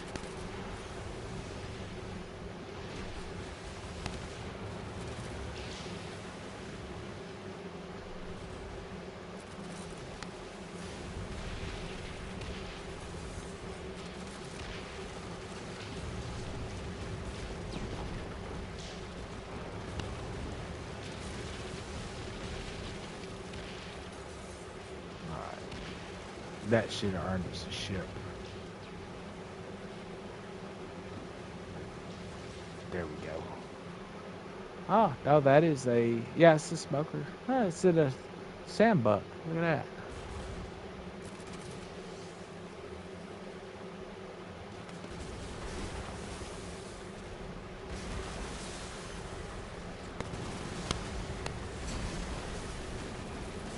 that. Ooh.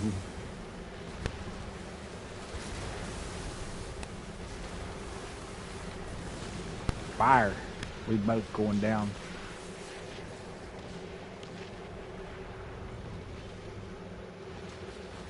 I know better than to crowd those things, but it don't really matter. Let's pick up our materials.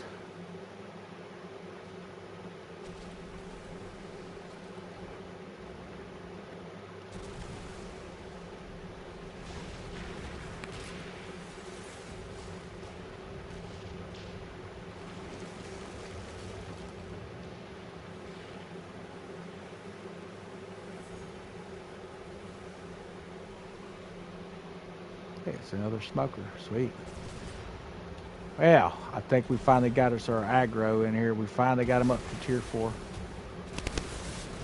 or a 4th level of wanted, I should say, not really a tier 4. Good God. Got to be kidding me. You got to reload at some point, man. Oh. Well, that was very close.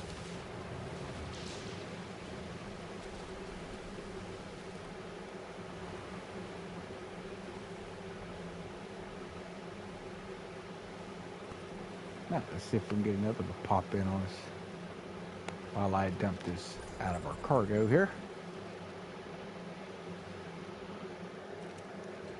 Like I said, I've got, I don't know, 9,000 or something like that of those, so I don't guess I really need to carry any more.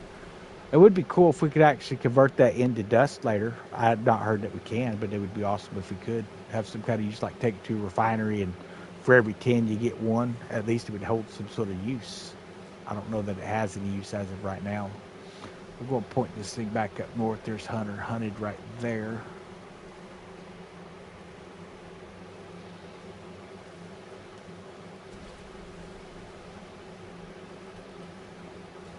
Don't see any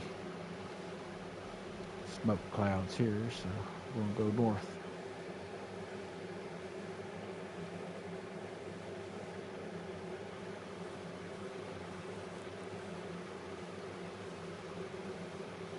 It's a helm ship. Nope, that is just a rogue, isn't it? Skirmisher.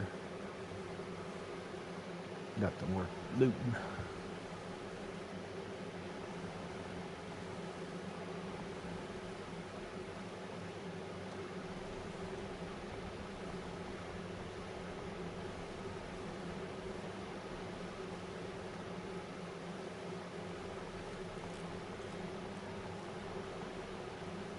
What I just ate was a grilled banana.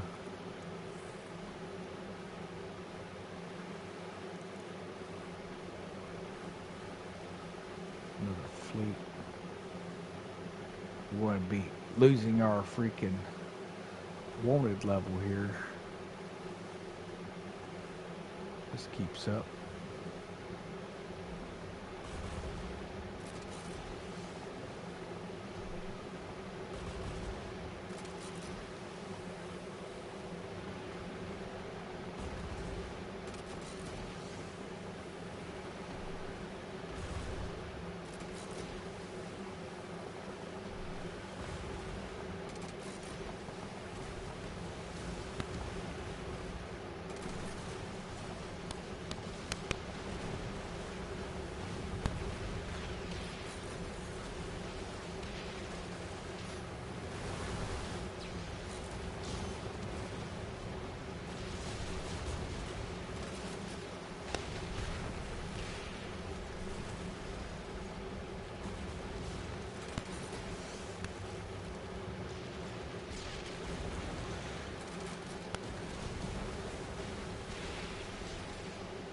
Where'd you go? There you are.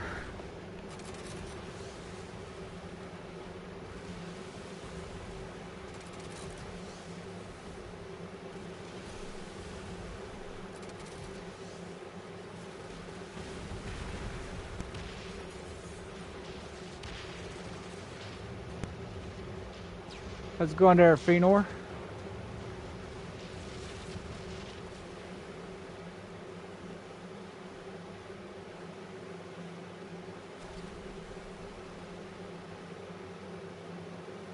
We're almost at the boundary again.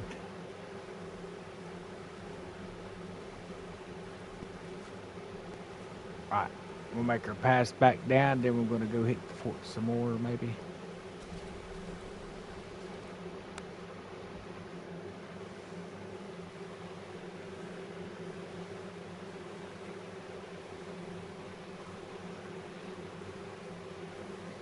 Yeah, they definitely don't have a reload, that's for sure. Or no reload time. They just keep shooting until you take them out. Take them out as quickly as possible. Chances are, if you get too close, or even if you don't get too close, you're probably going to sink. They don't have the hang time our bombards and mortars have. I think they're shooting a poison bombard is almost what it looks like, but it could be just a mortar. I don't know. But they definitely don't have the penalties that we have as far as like reload times and stuff with their weapons. It's kind of crazy. But I tell you what, man, we've been out here about 25 minutes, and I've got 3 cannons, which will give between, I don't know, 3 to 7 dust typically. We'll go over there. We'll see what else spawns up as we head over to the fast travel point. But it's been, like I say, it's been one of those things where it's kind of not seeing a lot of those spawns here lately. So, and we've got a topped out aggro of 4, a wanted level of 4. So we should definitely be seeing something.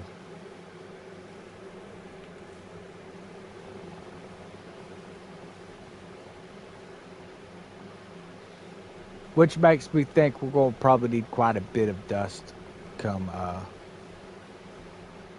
season 3. So you still got time, right at 2 months to be able to gather some of this stuff up. So even if you're just getting a few an hour, but I think it seems like as long as they are ascended, at least once you can get a few dust out of it. But the ones that are not ascended, we'll have to wait and see what we get out of it. But Le Picre 2. Whether it's 1, 2s, or 3s, it should give you something. So we're going to try it out, see what it is. At least it has in the past. Things have a way of changing in all games, really. So can't really go by past experiences too much. But I kind of wish that I had come in and really farmed the heck out of these things back, a month ago when they were just dropping like candy. But got what the picks I needed, and then I never messed with it again. Never even dawned on me to salvage them for the dust. Now, you can buy dust at Yanita and her sister over in Talak Pandjara, but it's only 3 per week. So that's something you can spend your 8s on. But you're going to get 3 at Talak and then 3 over here at St. Anne. So not going to really get a ton to write home about. But it's a little something. We'll put our heads in there. Transfer this over. And let's go salvage and see what we get out of that.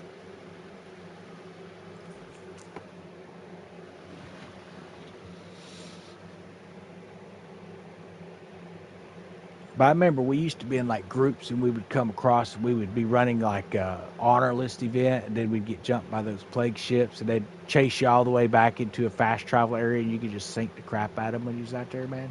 It would get intense there. But that's been, like I said, it's been a while back now, so. Okay, salvage.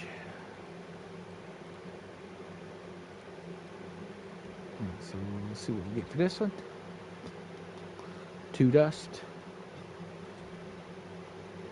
1.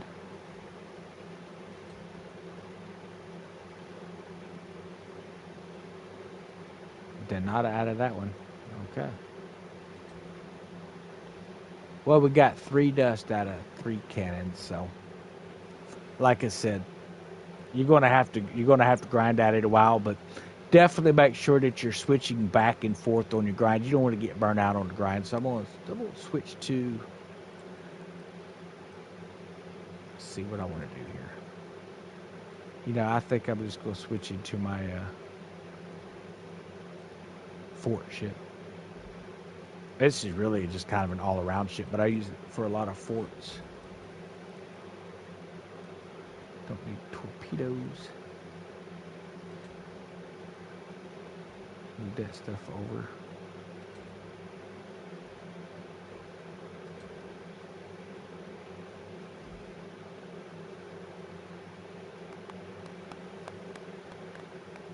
Now, something I think I may start doing too is start picking up a lot of the shipwrecks and stuff, just so I can start really utilizing and doing a lot more of the cannonball crates and stuff later, and bombard crates as well.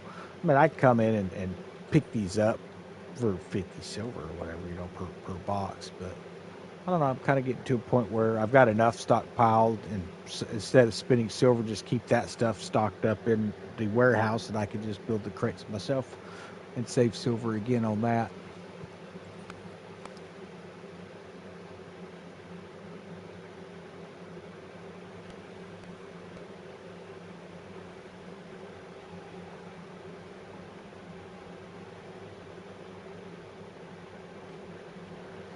fact, in the spirit of that, I think we might go pick up some things tonight. Let's see.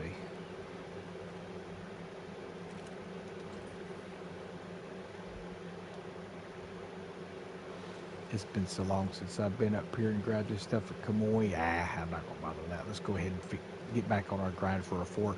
It's kind of hard to pull off something that's paying out so well. I mean, you're looking at the 600 guild marks every time you run this. 2 runs, I mean, you end up pulling another 1,200 out every time you run it twice. You're getting 1,200 guild marks. And this season's still midpoint. There's no telling what's going to rotate into Blackwood still. So definitely want to make sure I got plenty of points saved up for when that stuff comes, because we're not going to see another double guild mark the rest of this season, and we still got till second week of October, if I'm not mistaken, in this season. So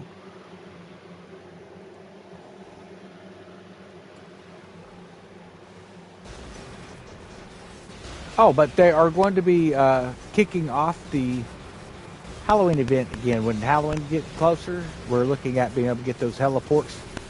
For those curious, now I don't know if that's going to be a season 2 thing or a season 3. I'd have to look to see when that is. I think Halloween's toward the end of October, isn't it?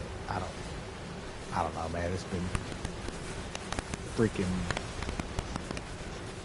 almost 16 years, I guess, since I've had little kids that would celebrate Halloween. So it's been a while. It's been a while back. So I have no idea when Halloween comes around. I think it's the end of October. But yeah, so that event's going to come around for Halloween again.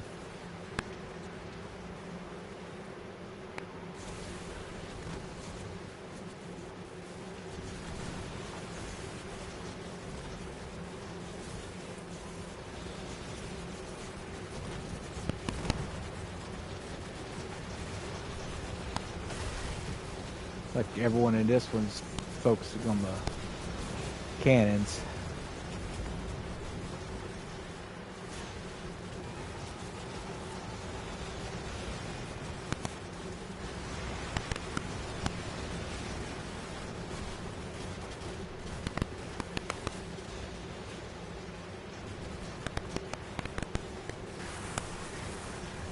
Now, do y'all hear all that popping on y'all's end? Can y'all hear all that popping going on, or is that just strictly in my headset because they've got the stereo speaker stuff messed up still? It drives me nuts on the PlayStation. I don't notice it on my Xbox, but to stream directly to YouTube, I have to be on the PlayStation. And when I wear my headset, it's a stereo surround sound, and it makes this like crackling, popping noise kind of consistently. But it doesn't do it on my Xbox, so I'm not exactly sure what's going on. I may switch this over to the... I know I've mentioned that a few times. I'm going to have to switch some settings around. See if I can get rid of that popping noise.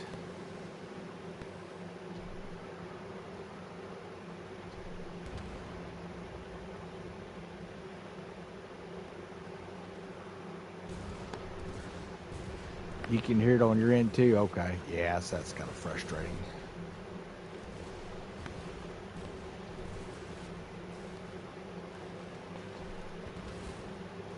Now, that was one of those things that they reported was going to be fixed back when Season 2 first started. So that's been 5 weeks, 6 weeks, something like that.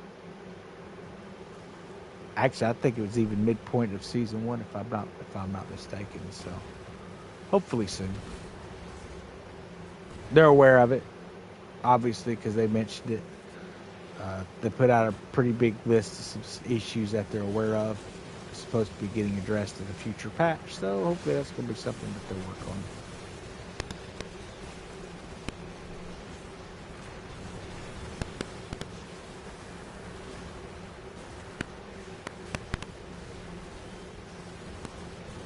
But I'll check the sound systems or sound settings here in a minute when I'm not in a combat situation.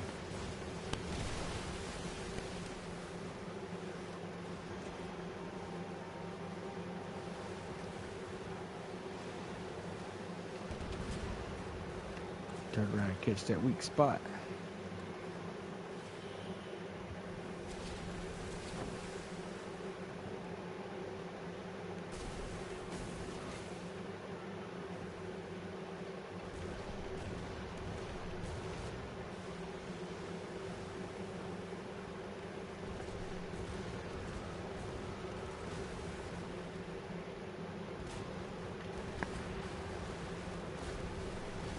I think we're too far away.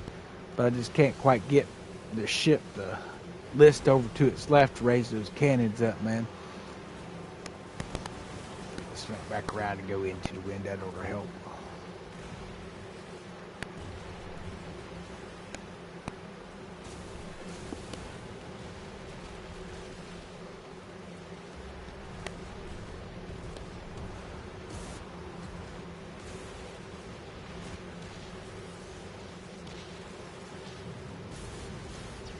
No, it lists back again. Okay.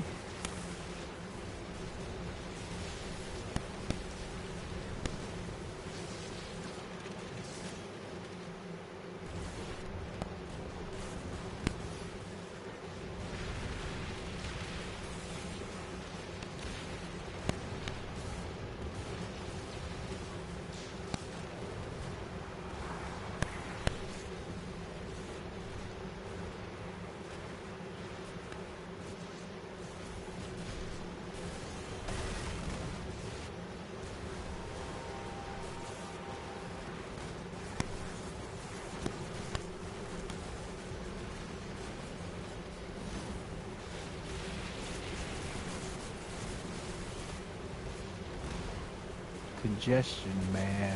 A lot of congestion. A lot of frigates piled up there. You don't want to get caught in the middle of that. That is a really bad place to be, especially if the fort starts firing, because it's going to fire at the highest aggro area. And let me tell you, you're looking at a lot of aggro on a ship. Each one of those at a half mast or a part is the equivalent of putting your cursed banner and your bloody red on a ship and then just parking in one spot with iron caps and hoping you don't get hit. They're going to shoot you. They're definitely going to try to sink you.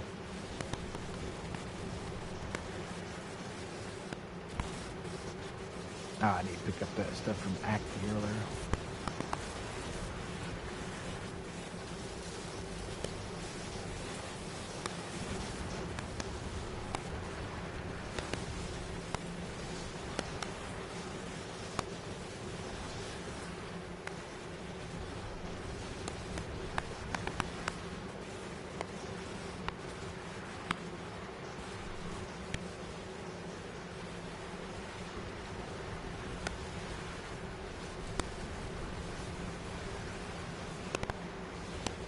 Sweet. Yeah, I am definitely looking forward to that new ship too. I think it's going to be pretty awesome.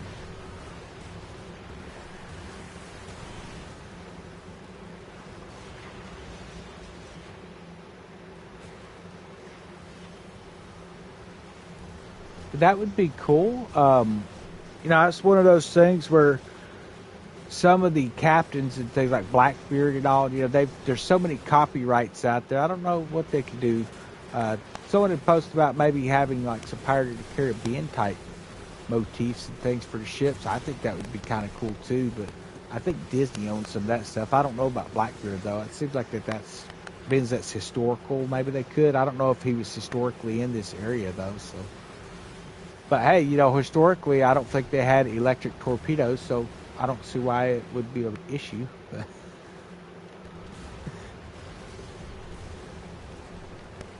I would definitely. I'm hoping that we see more cosmetics for our captains, though. They've got a lot of really cool ones for the ships. Plus, they put a lot in the stores and stuff as well. And every now and then I see one in the store that makes me kind of think, well, maybe I might go spend a little cash on a captain's cosmetic or something. But I don't know. I can't ever find a package really, in my opinion, worth me putting money toward it. And it'll have like one cool aspect, but everything else is kind of meh. And you could build stuff up like that later. And I may look into doing that later. But I know for me right now, it's more or less just kind of hoping that they make a way for us to craft our own cosmetics would be cool. That would be a really good addition. I mean, it would be something to add to the game that could be a new aspect, you know. I know right now they're really focusing more toward the in-game stuff, as far as like the building the actual end game up, which is going to be faction wars as they start, and it's going to continue to expand every year, is what they're reporting they're hoping to do. So I think it could work. It could definitely be something if this faction war comes out and is as good as we're all hoping it's going to be. I think we could see a very big popularity shift come back onto the game. You know, we've seen quite a few people coming into the game this year already. Being it's hit a lot of the free-to-play menus and even the lower cost rate, so more people are giving it a chance. Seems like they're really enjoying it too. So adding some more features to it, that could only help for sure. So let's see what we've got in this chest here.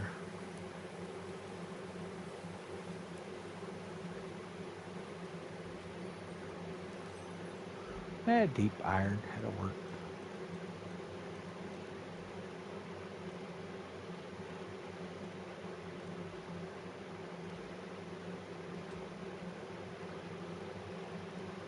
I think I might open up my top deck weapon. Yeah, so here's what I was talking about, the blighted fuel. I have 6,000 of them. That's still plenty. If they allow us to use this thing, it says it's required for crafting and upgrading ships and crafting equipment. Now, I'm not sure of any ships that requires that. You know, I know that the dust was used for the bark. An exclusive cosmetic for the frigate. That would be cool. Yeah, so I would probably end up...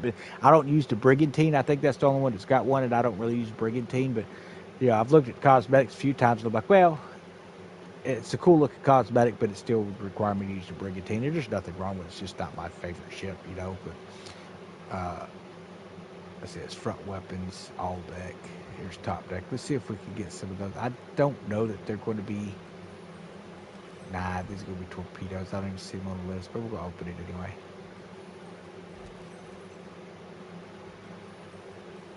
Wow, I was joking when I said it was all going to be torpedoes, but so far up, there's a bombard. And some Rama's Legacies. Far Scourge 3. And Far Scourge 3. Wheel. Now, something else I'm saving up right here. You don't always get things that you want out of these chests here. Sometimes you end up getting like some kind of lame stuff. Some of it would be pretty good. So I'm kind of waiting for Season 3 to come up before I open these other chests. And hopefully, whatever materials are pulling out, there's a really big list. Plus, it sounds like some other stuff's coming out of the game. So when all that comes out, that should give us obviously more warehouse space. But hopefully they remove it from these smuggler chests that we've been stacking up. How's it going there, Kaz?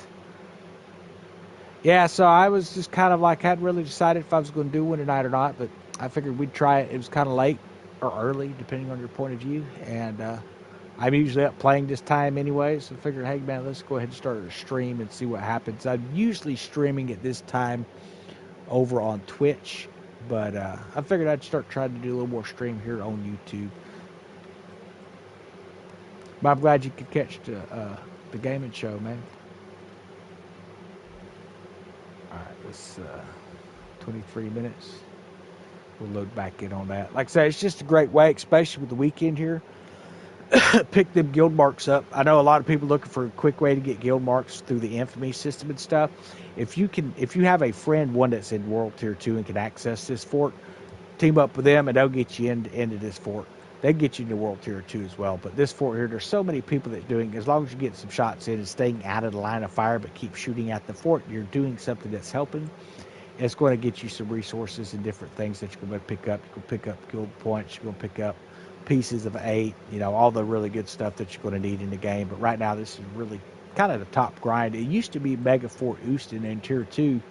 And then it got to where it was kind of problematic, where sometimes you could complete that raid. And I think most people have moved in over here.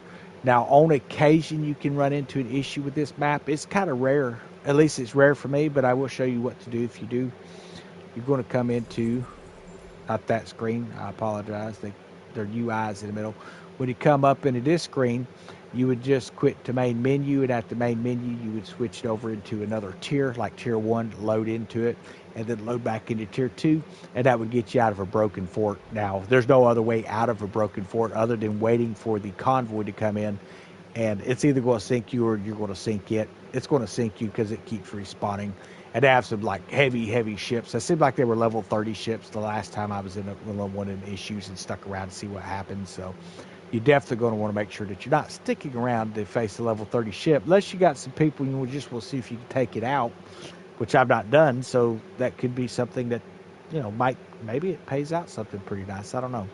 But you also are earning your SP in this as well. You get 150 because it's tier 2. It's just the same as running a plunder, and pretty good little thing.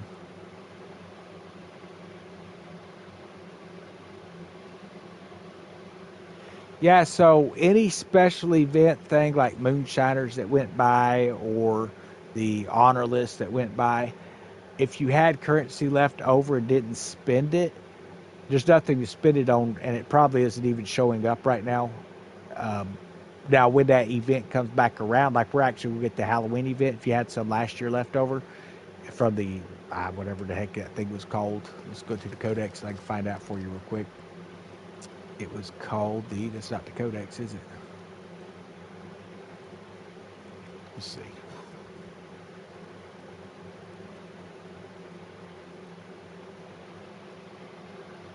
The Hallowed Gravestone from Requiem of the Lost.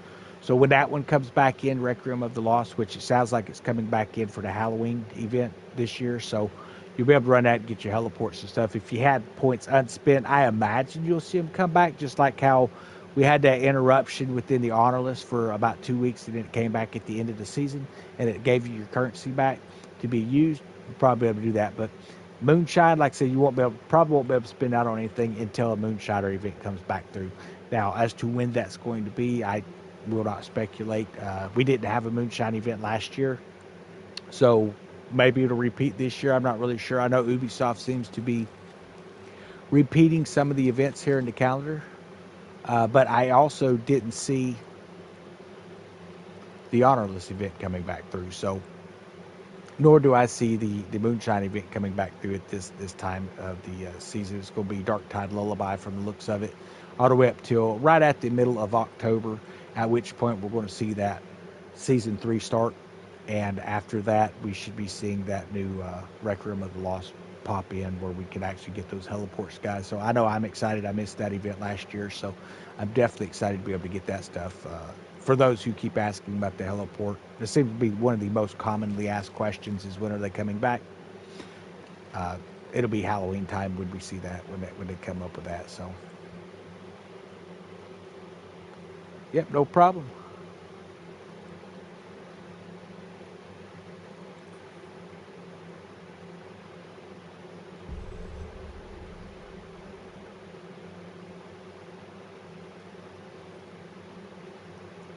If you're soloing tier 1, you should be pretty good coming into tier 2.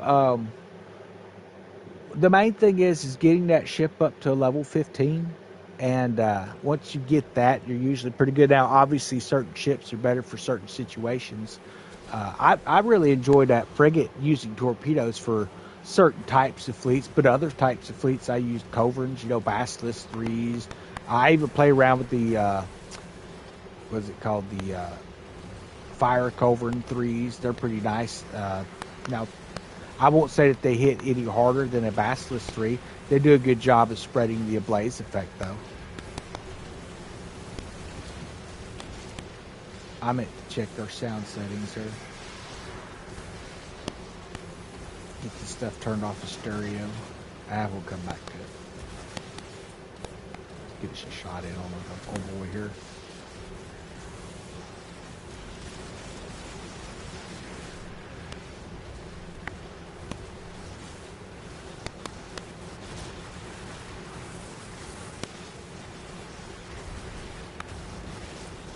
Okay. Settings, sound. Where you at here? Audio.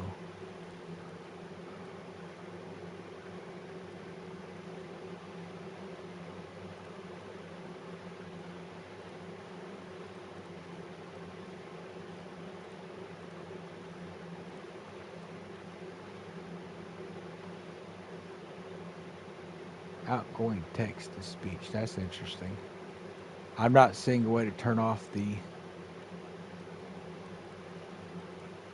stereo sound. So that's going to be in my my actual PlayStation, I guess.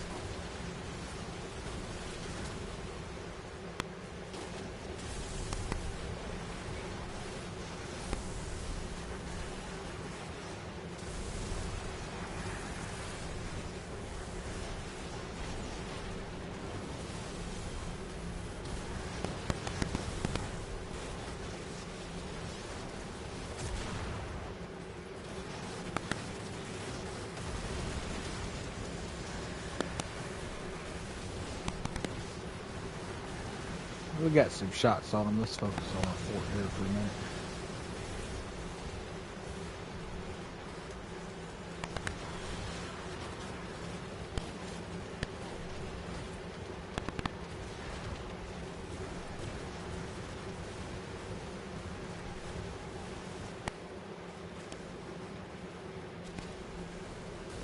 Now, I have used the Badar in here quite a bit too, and you can drop this ship here super fast. It's crazy how fast he goes down just by ramming them. But you're ramming for like, I don't know, it's anywhere between 40 and 80,000 depending on what you're hitting and how you're hitting them, the speeds and stuff.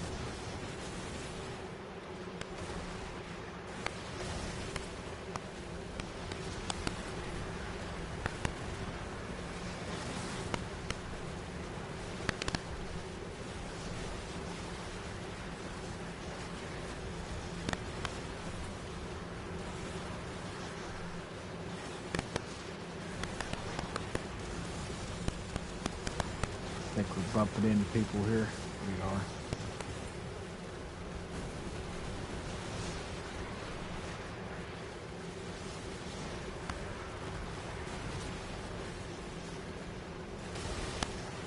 Yeah, that was the Moon Queen Smoke mission. That thing was so buggy last year. It took me a while to finally get through it.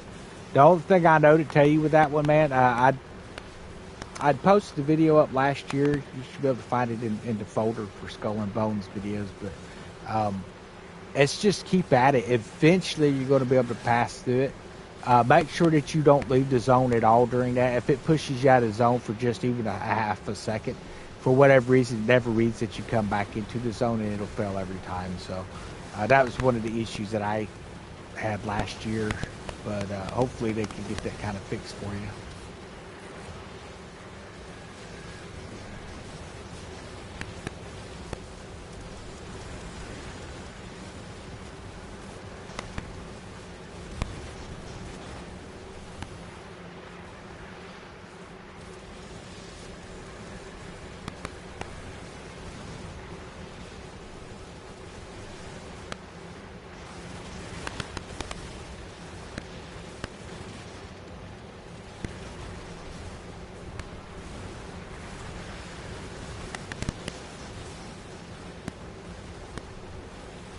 All right, now what I'm going to do is I'm going to come over here and I'm going to start taking out some of these fleets because, like I said, it seems that I get a better payout of the iron plates when I take these fleets out.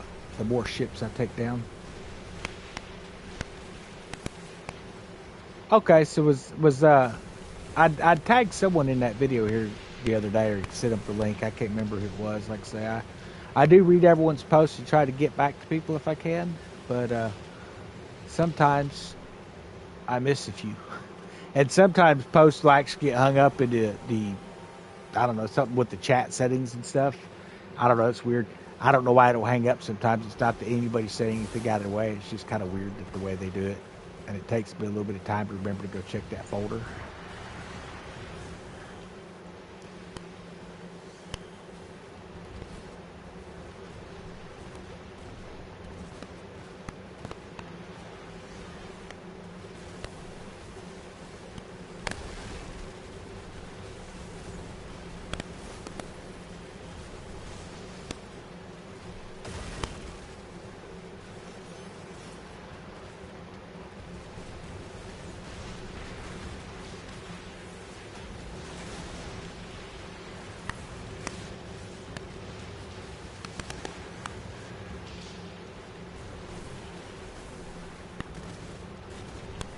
Yeah, maybe there's a furniture that keeps them from having to reload, or maybe it's some kind of a descended weapon. I know that there's weapon ascensions where you can reduce your reload time considerably. So, I've never taken the time to actually do that. I've always mostly just focused on adding DPS. But really, if you add your DPS with furnitures and use certain types of ships, if you can increase your reload speed to almost a constant stream of weapons, you might end up putting out more damage. That's something I might look into later when we can actually get our, lock in the feature we want and then actually be able to come in and roll out the percentages, trying to get a higher percentage roll.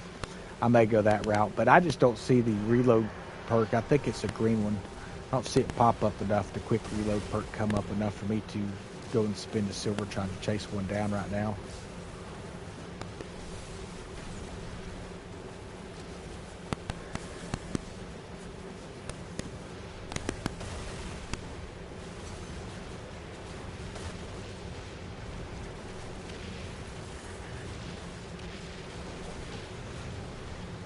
Man, we got a mess of ships here, don't we? They're sinking, but there's a big mess. These torpedo ships right here are crazy. They just keep shooting. But they are only, and I was going to say they're only firing out 2 at a time, but that was 4 of them, so I take it back.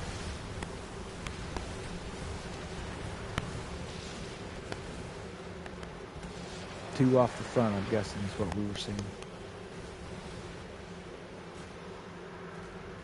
I can't even hit the fort because the ship is shifted that hard to the left. Come on, baby.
Definitely try to keep an eye out of what's going on around you up through this section when you got a lot of these large ships on the move.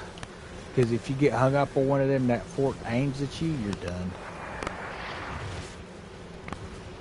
You might be done anyway, even if they don't hit you. Got a sharpshooter taking out cells. Where you at? Maybe not. Not seeing one.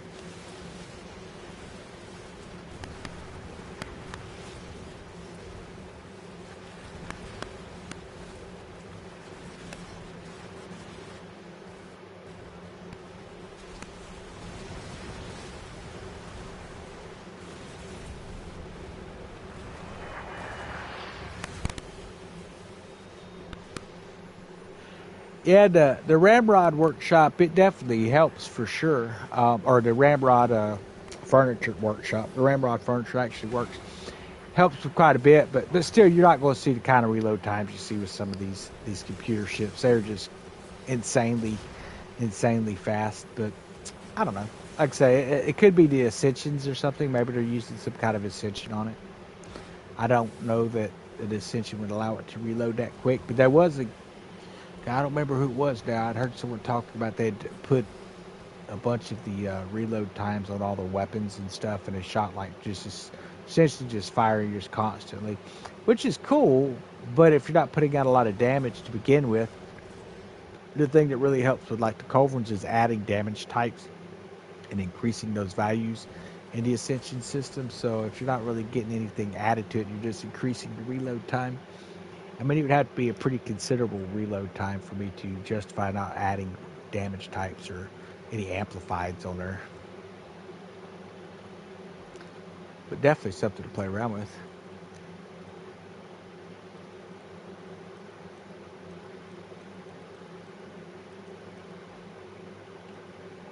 see what we got in here.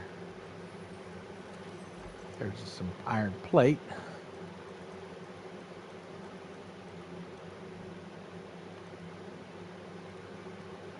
And let's see, 2,000 bombards.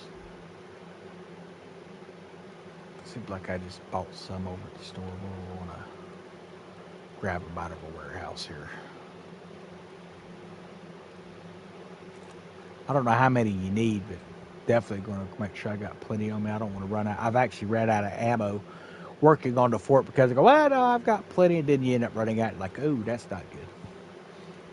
Now, you can always run back and then come back in, but one of the things, if you're out of boundary and it completes the stage when you're there, you don't get paid for that stage, I don't think. So I think they actually fixed that. You used to have where folks would actually go and sit on an island and wait for the stuff to complete. You'd have an entirely full server of folks in here to fire on this thing, and you would end up in a situation where they would be sitting back over here. They would be, I was looking one night and seeing where they were running the Moonshiner event over here. There was people that was over and they was running one of the sea monsters and were calling for help right in the middle of the fort battle, and you go, wait a minute, what are y'all doing? I guess it's one way to grind out other stuff, but if everyone dumps over on the other stuff, then you're not going to complete the fort. So it's kind of one of those things where, you're taking 15, 20 minutes to complete your runs at that point. And it's not really doing folks fair, but hey, people are free to play the game however they want. It's up to you whether or not you stick around in the server. I know a lot of guys and we would just finally, when we'd see that was happening, we would actually just back out and just let the fort fell on them. And we start to see where people are sticking around a little more. So sometimes that's what it takes. Looks like about a minute and a half. Waiting on this reload here.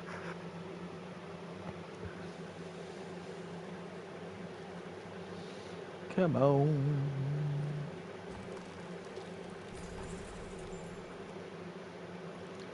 I'm going to fund some of the stuff up. So I've got a few things I'm still producing over here. Obviously, I'm doing the upgrade part still. I'm doing that there. Then I believe over here at Jiwi, I'm working on casting sand and then dry sand. Some more dry sand there. I think this is casting sand over here. So don't know how much casting sand we'll need. I just know it's one of those things I was a little low on, so I went ahead and started getting that. And like I say, over here at Kahana, this is one of the really nice areas you can get just about everything. So Ills Twine, Orca Mechanism, Gannet, Saltpeter, Sinew String, Worm's Breath. You can do upgrade parts if you want to as well. So I've just been kind of going through hitting all this stuff in here and letting it build for a week or so, anywhere between 3 days to a week, depending on what it is. I think I got dry sand over here too, yeah, so. And over here, I think I'm mostly looking at plate glass, green heart plank, sheet glass. What do we got over here? Juniper planks and green heart planks. And I'll let that eat probably till Tuesday, and I'll switch those back to pieces of 8 most likely. And those are in auto collect areas, so when I log in, I collect them. When I go to log out, I make sure I collect it. And you can collect it during your gameplay if you need to. I do recommend if you collect, make sure that you go and empty your cargo out of your ship, because it will automatically send it to your ship.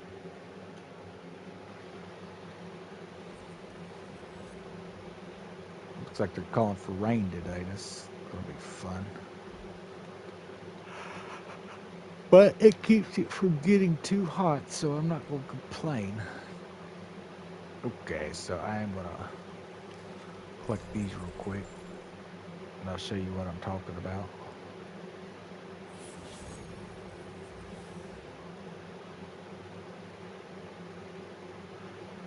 So all of your missions and stuff are essentially the same. Now, there are some missions that are stuck specifically to Tier 2, just like there's some missions that are specifically Tier 1 missions.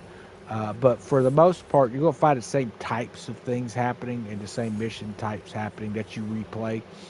They're just going to have different payouts. So, like over here at Mega Fort Houston, you can get to 2,000 pieces of 8. Let's see, go over here. So This one here is going to pay out like eel's twine, worm's breath, orca mechanisms, gannet, saltpeter. Each of these are like a small percent, but you're going to get one of each or some of each. You know, a little bit of different stuff in here.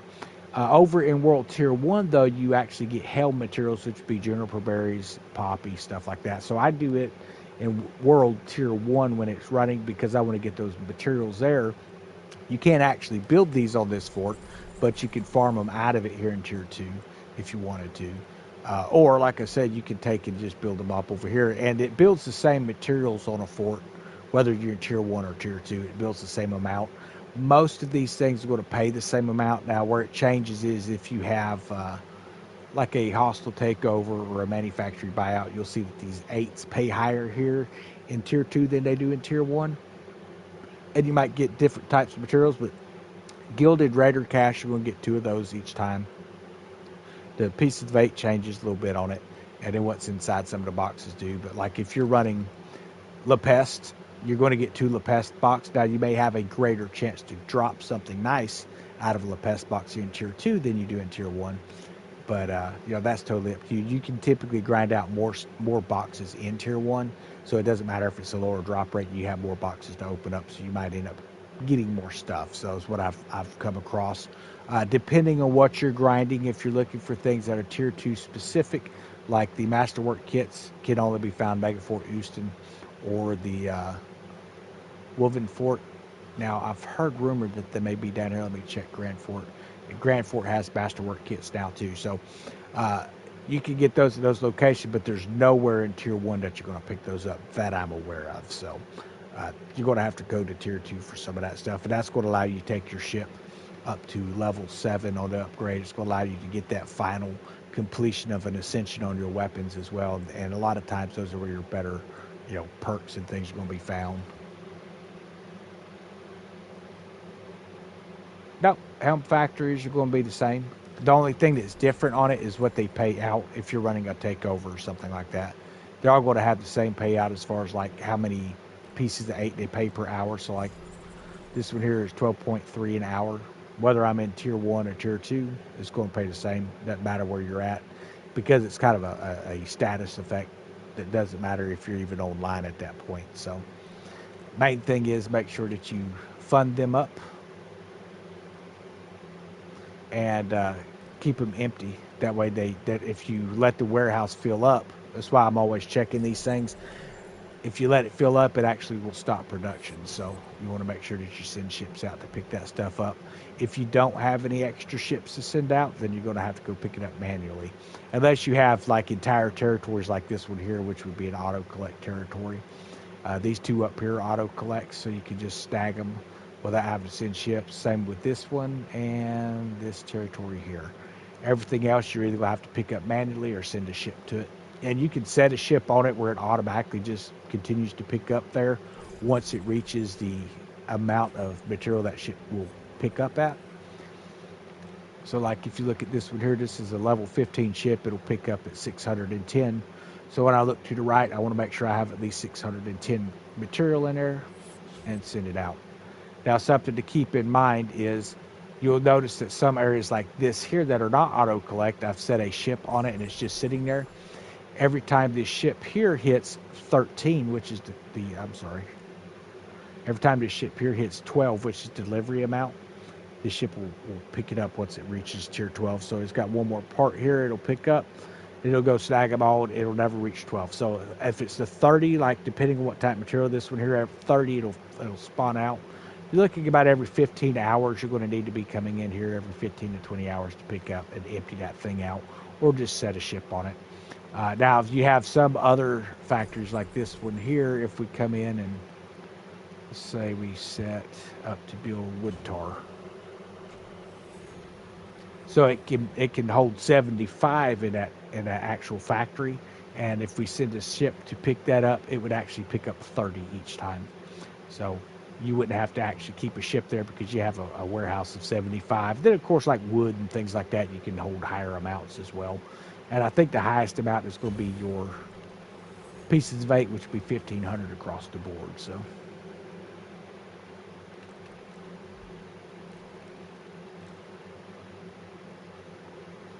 Yeah, so depending on what you're looking to do, if you're looking for a quick way, like I say, you can do this in Tier 1 or Tier 2. The Silver Raider cash, you're going to get those 2 at a time. Now, I do run these hostile takeovers in Tier 1, and here's why. Sometimes you'll get multiple solos, and you can run a solo in like 3 minutes, pretty easy. Just shoot everything. I mean, absolutely everything. Sink it all, everything down. It doesn't matter if it's far off, just fire at everything that you can. Sink it as quick as you can, and then by the time it finishes, you can usually either jump into a hostile PvP or another solo. Something to think about. And you can usually run 2 hostile takeovers, whether it's a solo and then a PvP, and then you could actually throw in, say, a buyout here. Let's see if we got materials for this buyout. I don't know if we do or not. Says this is going to take, I don't know what he's going to use to buy it, but it seems like you actually get guild points. If I'm not mistaken, you get guild points and even SP for just running a buyout. If I'm not mistaken, it's been a while since I've done them. I haven't really had much of a need for this particular thing. Oh, you killing me. Where are we at here? Here we go. Sometimes it'll take the icon a minute to update on the map there.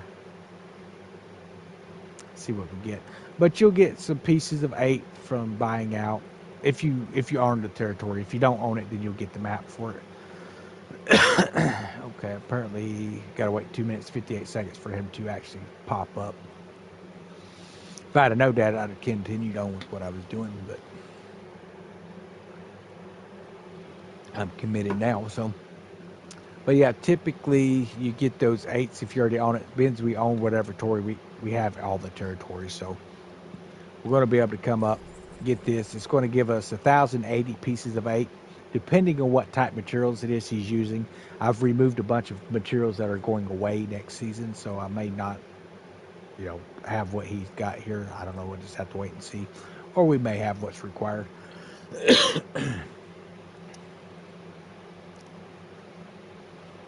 But it should give us the double guild points and all that stuff on everything too.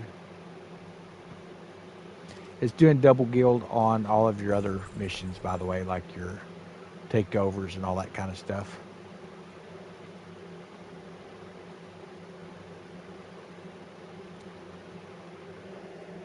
Now, something else you can do it. It's up to you if you do it. If you see someone in a hostile takeover that's a PvP, even if you don't feel like fighting them, you can join up, go about doing your thing. When they complete that hostile takeover, you're going to get some guild marks on that too. Like I say, up to you if you want to do that or not. Just being completely, that is something that has been going on since last year. I'm not going to say you're going to make people too awfully happy doing that, especially if you start doing that with like the legendary heist. You'll see a lot of people joining up in that. They'll like be one guy fighting it, but there's 3 joined in it, and they're just off running and doing other stuff, but they get the materials or the location and stuff. So those are avenues that still work in the game as far as things that I've seen used and utilized. But like I say, you make other players a little irritated sometimes with that. I don't know why. Like I said, it's just an aspect in the game. But yeah, so if it's a solo, obviously if someone's in there, you're done. You can't do anything else with it. But if it's a PvP event, you can jump in there and continue doing whatever your grind is. You could be picking up some things like that. And they're going to be doing their grind anyway because they're picking up the takeover and you're not actually over there giving them a hard time. So I don't see where they would have too much of an issue with it.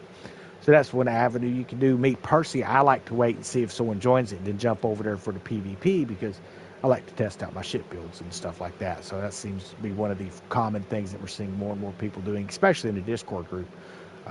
With some of those dudes, they're like hardcore about just wanting to come in and just jump on anything that jumps into a hostile PvP. So if you're just joining up with folks, you're probably not going to hear much about it.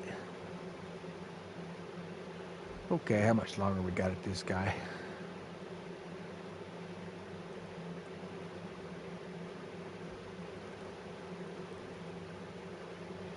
There we go.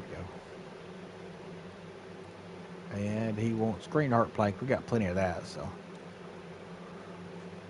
Okay, so we got 75 smuggler points off of it.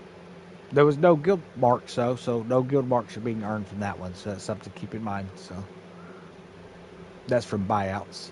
Now we know.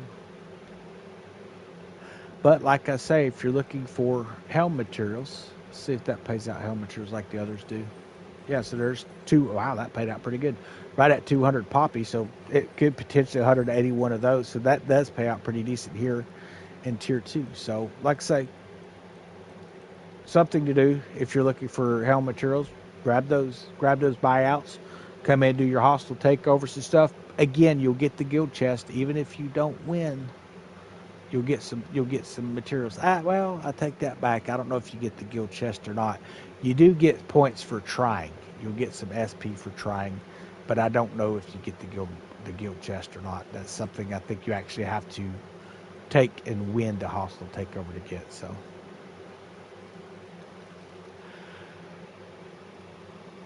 All right. Let's see. I don't know. I'm kind of. Oh, wow. It's been a while since I've looked at this one. It's a PlayStation. If you play between two consoles, your Infamy does not tier between the two of them. Just so you're aware.